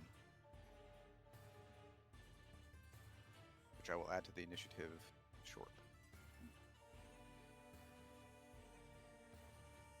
Yeah, I think it would. Does it count as a action to turn up? Yeah.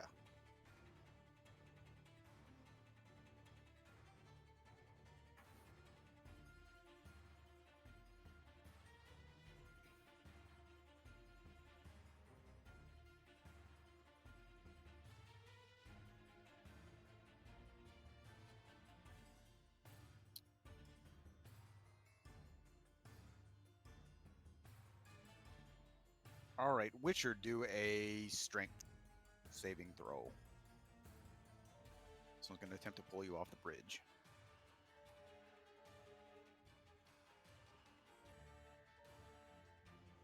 Strength save. Bless you. You guys are just too strong for these dead, bloated creatures. It pulls on you and its arm rips off. Yeah. So it sort of grabs a hold of you, and you kind of shrug it off there. I don't want to go swimming today.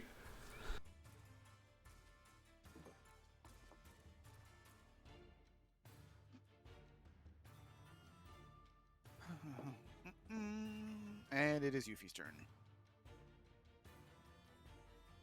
All right. I'm gonna step over here that way I get a better shot at this one. We'll attempt insightful fighting on it.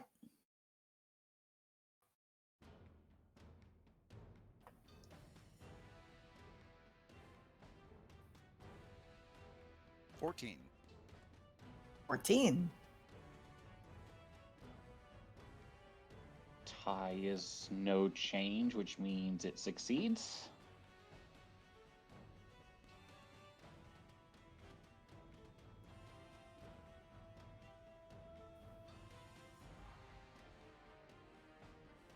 Yeah, how do contested saving throws work? Contested roller wins a contest on a tie, and if they're both rolling, then a tie means no change from what was before.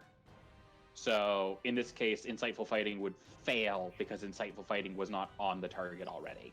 Gotcha. So that's. Why is there a giant? Oh no! I'm measuring something. You know what? It wasn't that. It was that it was like perfectly centered on Roran's character picture on my screen, and I was just very confused why there was a giant dwarf in the middle of the water. No, I was just measuring it where there's no tokens, so it doesn't get mixed up.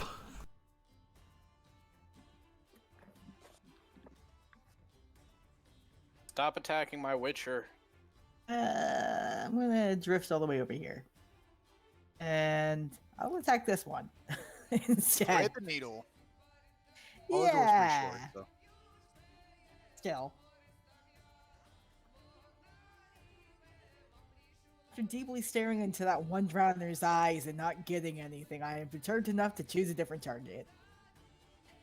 Don't mind the blue box. Mm-hmm. Pay no attention to the man in the blue box. What man? All right, so 26 points damage. You guys are riddling these poor things with arrows. It's what we do best. Anything else? That's our job. All right. That one's dead. All right. 2 strikes on the Witcher. That is a 26 and a 27. Yeah, Which is I think. 27 is a critical hit, by the way.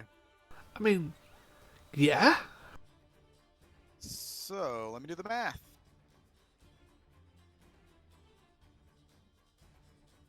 That is 39 points of damage. Unconscious. Yes, I'm an unconscious Witcher. Ooh. Was that?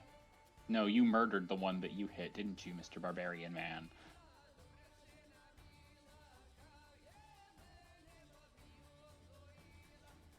So this one will step over the unconscious Witcher and swing at the dwarf.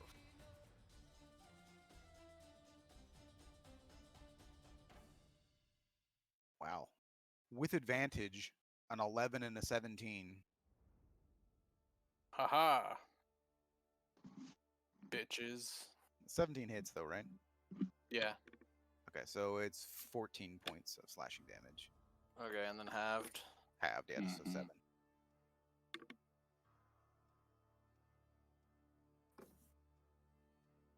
And here's another one. You're ugly and your mother doesn't love you.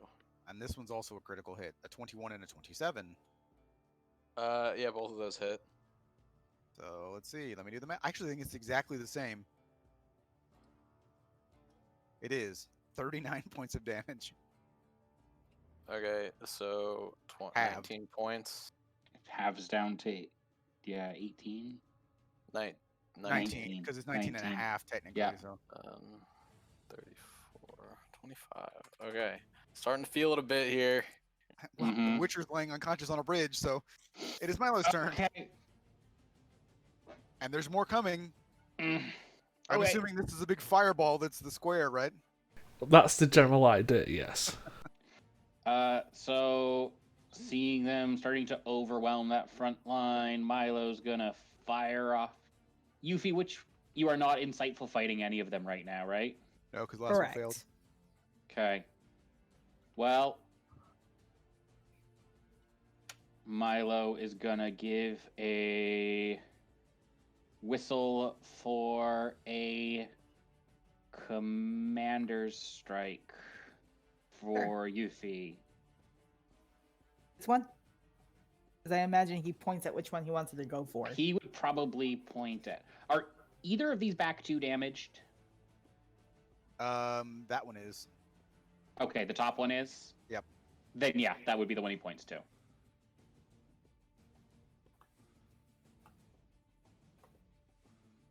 Plus an extra 6. So 26? Yep. Is it It's- still up? It is. Hmm. Barely. Okay. Barely? Yep. Okay. Milo is going to take one regular shot at that one. And miss. And miss. Wow. He is then going to action surge. Because you don't do one thing and do it well. You do many things. He is exactly. He is going to take another shot at that one. And Whoa. miss again. And one more, I guess. There we you go. That one takes And it that- out. And it would qualify for sneak attack. Holy shit. It had 2 hit points, so And I guess that's Milo's whole turn. you just panicked a little bit. You saw the dwarf get beat up, saw the Witcher go down, and you're just like, ah! Shit. Start firing shit, them off. Shit. Yeah, that's Milo's turn. So how long does the fear of you last? Only one round. Okay, well So this it is free now. Okay.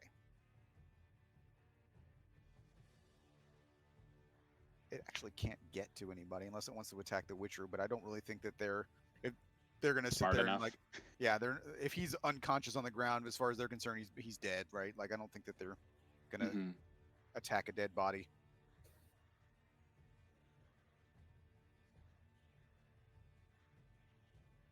I They have no even did ranged attacks. What is this area, by the way? I forgot. nothing yet. It might be a fireball soon. Yeah, the big square is probably going to be a fireball. And everything's sort of like still getting right on the edge there of getting out of it, but they can't make it. So Yeah, I mean, I'm concerned at this point, seeing the massive horde of drowners coming. So, can I pick up the Witcher, disengage, and run? I don't think you need to pick up the Witcher. Well, I can like drag you, right? I mean, if you want. I don't think dragging and disengaging really make a lot of sense. Because if you were, yeah, I mean, you can disengage and run away, but I think the idea Well, but of you dragging yeah. the Witcher is going to mean that you're. I mean, Yeah, taking attacks. Well, but can Yeah. I pick him up? Like, if I carry him. how much does it weigh? Because you're a rogue and you can bonus action disengage, right? Yeah, Yeah. but I mean, my strength is 20. My carrying capacity is. I mean, 300. based on that, 300. it's like, yeah, I'm sure you probably can. I mean, it is a little bit goofy to think of a dwarf carrying this human being around, but I mean, it is what it is. So I mean, it's not super outlandish. One of Okay. their abilities not- is that they don't get slowed down by carrying too much shit because I they're mean, stocky. my thought though, it's not so much the actual weight. Like, yeah, I mean, obviously you're The super. length. No, like you're I get strong- what you're saying. Like bending over and picking him up. I mean, and it's more really just like it's just how is a dwarf carrying a 5'10" human being? Not the weight, because yeah, you can pick up the weight and that's not a problem. But like, what are you doing with his body, right? Like, how are you carrying this thing that's twice as big as you without dragging it on the Are ground? they twice as And, big? I mean, dwarves are medium creatures. I assume they were like 4 feet. yeah, and he's Right. almost 6 feet, so it's not quite half, but it's still. I I mean, mean, I'm they're not. shouldered like a sack of potatoes. I'm saying like Fireman you carrying. you can do it. It's fine. It's just Yeah. it's The it's pictures stretching of it it a odd. little bit. Yeah. Yeah. 5, 10, 15, 20, 25, 30, 35, and I'll dump him next to Milo. Oh, that's right, because you have extra movement. Yes. Ah, Mobility, bitches. Thanks. Of course, you're gonna mess up the fireball now. Not really. it just makes it a little better. Well, it just means you're gonna have to cast it closer to you. Is what I mean.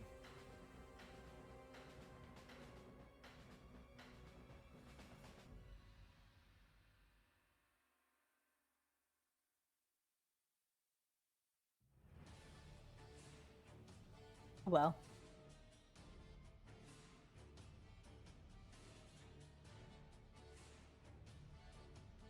oh, Death saving throw. Yeah.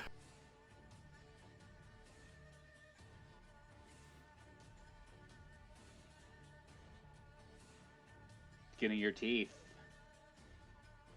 And it is Sylvie's turn, so she does have still a pretty good shot. I'll cast a fireball there. But I'll be using careful. And that'll be 2 sorcery points. Why are you using careful? So, There's not one careful, I mean quicken, sorry. Ah. Yeah, sorry, I said wrong one.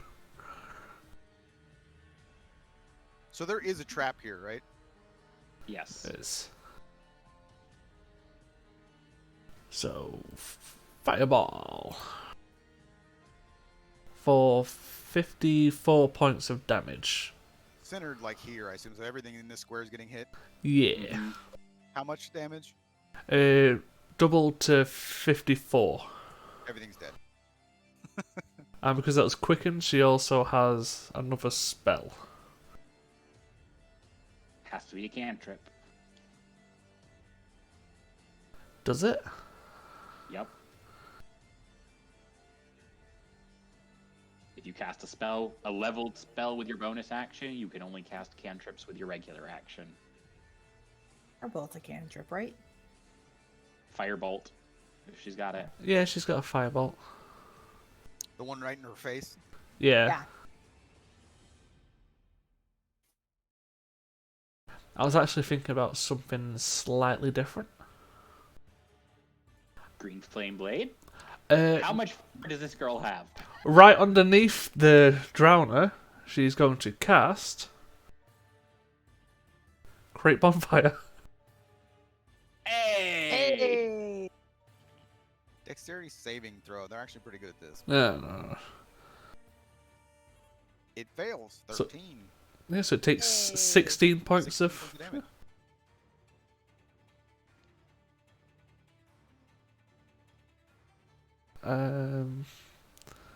I think And it lasts for a that's- minute in that space, so it's just there. Yeah, and it's on fire, I believe. No? Any I don't- creature in its space when you cast the spell I don't think it's also on makes fire. the 'cause save. It ignites flammable objects. Yeah. It's not- Listen, I've never really cast it, that's why I'm just going yeah, over it. that's a weird. I've never seen it used that offensively like that. So is that enough for her turn? She just killed 4,000 drowners at once. Yeah, she could have killed one more, but you know, I suppose that'll do. All right. So I guess I'm gonna have to start deleting a bunch of stuff out of the. Oh, that one's still alive. Hey! We found one. Honestly, it's not interested. Yeah, nah, I'm good. It's gonna go the other direction. How? I just saw everybody ignite into flames. So Yeah, it's just said, nah, I'll pass today, lads. I mean that was literally right in front of it. Just a fireball that blew everybody up. Like, I'm out. Yeah, face doesn't even change, just turns around and just, nope. How far away is he? Oh, Milo can shoot that. Milo's got sharpshooter. I've got a range of like 300 feet. Which is also silly for Hey. a short bow and a halfling, but you gotta love D&D. Actually, you're right. I have a short bow, not a long bow, so my range is actually only like 240 feet. That's still Only. oh yeah, that's still pretty fucking far. Bonus action, 320. disengage. I'm sorry, 320. Friggin' longbows have like a goddamn like 600-foot range. Yep. Bonus action, disengage. Then shoot Mhm. this guy. I just like the idea that you sort of like do like a Nope. backwards roll and then pop up and shoot. Oh yeah. Mid-air shot. So you shoot into this bonfire. 18 points of damage.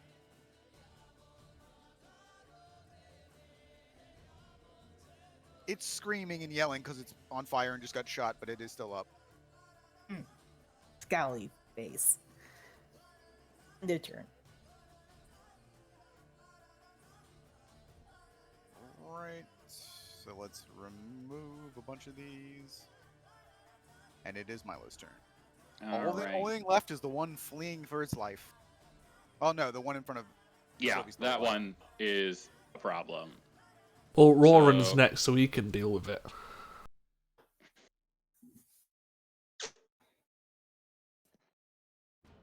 See, Roran is next.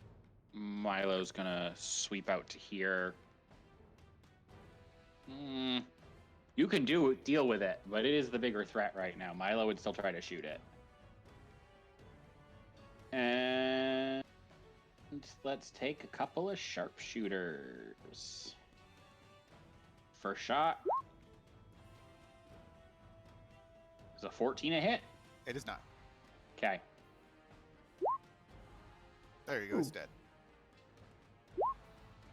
Another shot through the brain. Yeah. Splattered it. Splattered it all over Sylvie's face. Just a big Ah. explosion of brain matter. Rotting, disgusting brain matter all in her hair. And slightly cooked. And Yes. that is Milo's turn. Yeah, just think of like rotting fish being burnt. That's a good smell. All right, dwarf, can you hit that all the way over there with your whip? Or do you Throw want a to do a javelin? medicine check? Actually, the dwarf might be able to. He can triple dash in a single turn. That's true. Can you whip it real good? Nah, Do you because have if I triple javelins, by the dash- way? What? Do you have javelins? I mean, barbarians do, but I don't really know what you are anymore. No, I so- mean, I have daggers. I also have a longbow, but I dropped my longbow, and I'm too lazy to go pick it up, so I will medicine check the Witcher. Oof, and not help. That guy's fucking dead. yeah. Oh wait, I do have a healer's kit. Does that give me advantage on that roll, or does that? If What you does that use do? a healer's kit as an action, you just automatically succeed on the Boost. roll. Oh, then I would just do that. I thought you could use a medicine kit to stabilize somebody. Am I wrong? Yeah, that's healer's kit. Yeah, it just auto stabilizes, which is the same as a DC Okay, I 10 thought it medicine check. gave me- Okay. So yeah, their knight doesn't have to roll any. Which is why medicine is one of the worst proficiencies in 5e, because a healer's kit can do half the job for you without even needing proficiency. Yeah. So there you go. Now you don't need any more death saves. I still like the idea of you failing and just like spitting on his corpse, like, he's gone. I start looting his swords. Yeah, these will Just start come in going through his handy. pockets, you know. Oh, he's out of here. Just taking Alright, so- inventory. So it's the Witcher's turn, but he's unconscious. But you don't. But you're stable. So it's Sylvie's turn. She can probably hit it, can't she? 120 feet with a firebolt. If not, she can take like 5 steps forward and hit it with a firebolt. For 18 damage. Oh yeah, you're within range. Yeah. I said, even if not, like, take 2 steps forward and it would probably hit it. It doesn't kill it, and it's gonna run off the map. So Yeah, you better run. Hmm. you are technically That out doesn't of suit me combat. being sneaky though. Hmm. Given that Milo has sharpshooter, could he at least take 2 pot shots at it? 1v5. Bonus action dash. So what's your range? My range is 320 feet. Yeah, you can take another shot at it. I would love to take a pair of pot shots 5. at it. Because it is technically, it would be about 180 feet away now. Yeah. Like, he's not going to try too hard, but he will take a couple. And Yuffie's technically before it if you have the ability to do the same. Yeah, well, I also have a short bow. Yeah, but your same amount of range, range. you would have a disadvantage because you don't have the sharpshooter feat. True. Would I still be able to see him? Even though he's technically off the map? Yeah, I mean, it's just because the map's not big enough to show him, basically. Oh. Do it again, do it again. There's no range on insightful fighting. I'm trying anyway. See that man on the other hill. Can I understand his fighting style well enough that I can shoot him in the kidney better? His fighting style is running away.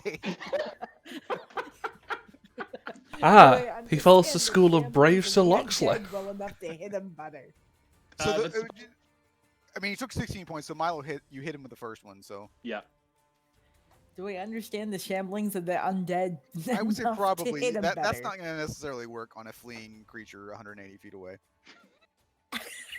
Good try anyway, damn it. Actually, you won't qualify Not either it. way because disadvantage will counteract your sneak attack. Fair So, enough. so it looks like he is going to get away, Uh, unless Yeah. Milo wants to take one more when he's 240 feet away. fun. Can Uh, I chase this thing down, moving at? I move it. Well, here's the thing. You're way I faster move at than it. 105 feet per turn. So what you're asking is, can I chase it down with the speed of bullshit? Yes. Look, I get 30 feet on this thing every 40 feet on this thing every round. Oh shit, that's what I should have done. Can I do it anyway in reverse order? What? I can. Never mind. I am being a fool. I mean, if you want to chase after it, if you want to take another shot at it, you can. Nah, I mean- I'm not about to chase this thing into the swamp and risk Yeah. running into other stuff. Milo's not. Yeah, Milo, I guess if he can do it from here, we'll take 2 more shots, but then that'll be it. Is it 240 feet at this point? All right, so you do amazingly. You're just firing them into the air, and then you actually do take it down. It's the Looney Tunes style, like it's going up in an arc, and you just watch the arrow up, and seem to almost like track it on its way down. And It moves left, the arrow moves left. It moves right, the arrow moves right. I mean, you know, the drowners aren't like they can't speak, so he wasn't gonna like run away and tell someone where you were or anything like that. So it really wasn't gonna do much harm other than maybe attack somebody else down the line. So I guess you saved that. But Milo, Oh, I thought he was gonna no, like go and warn the hag, although she's probably warned by the giant explosion that was a fireball. so yeah, and the Witcher would know. I mean, like hags, there are like water hags, and in fact, they are sometimes called drowner wives, that will sometimes appear along with drowners. Hence, why they're called drowner wives.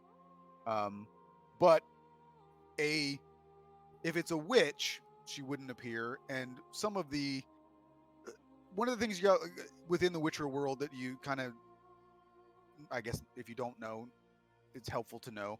A lot of creatures have tiers. There are even different tiers of drowners. Like there are creatures that are called drowned dead, which are stronger and more dangerous drowner types.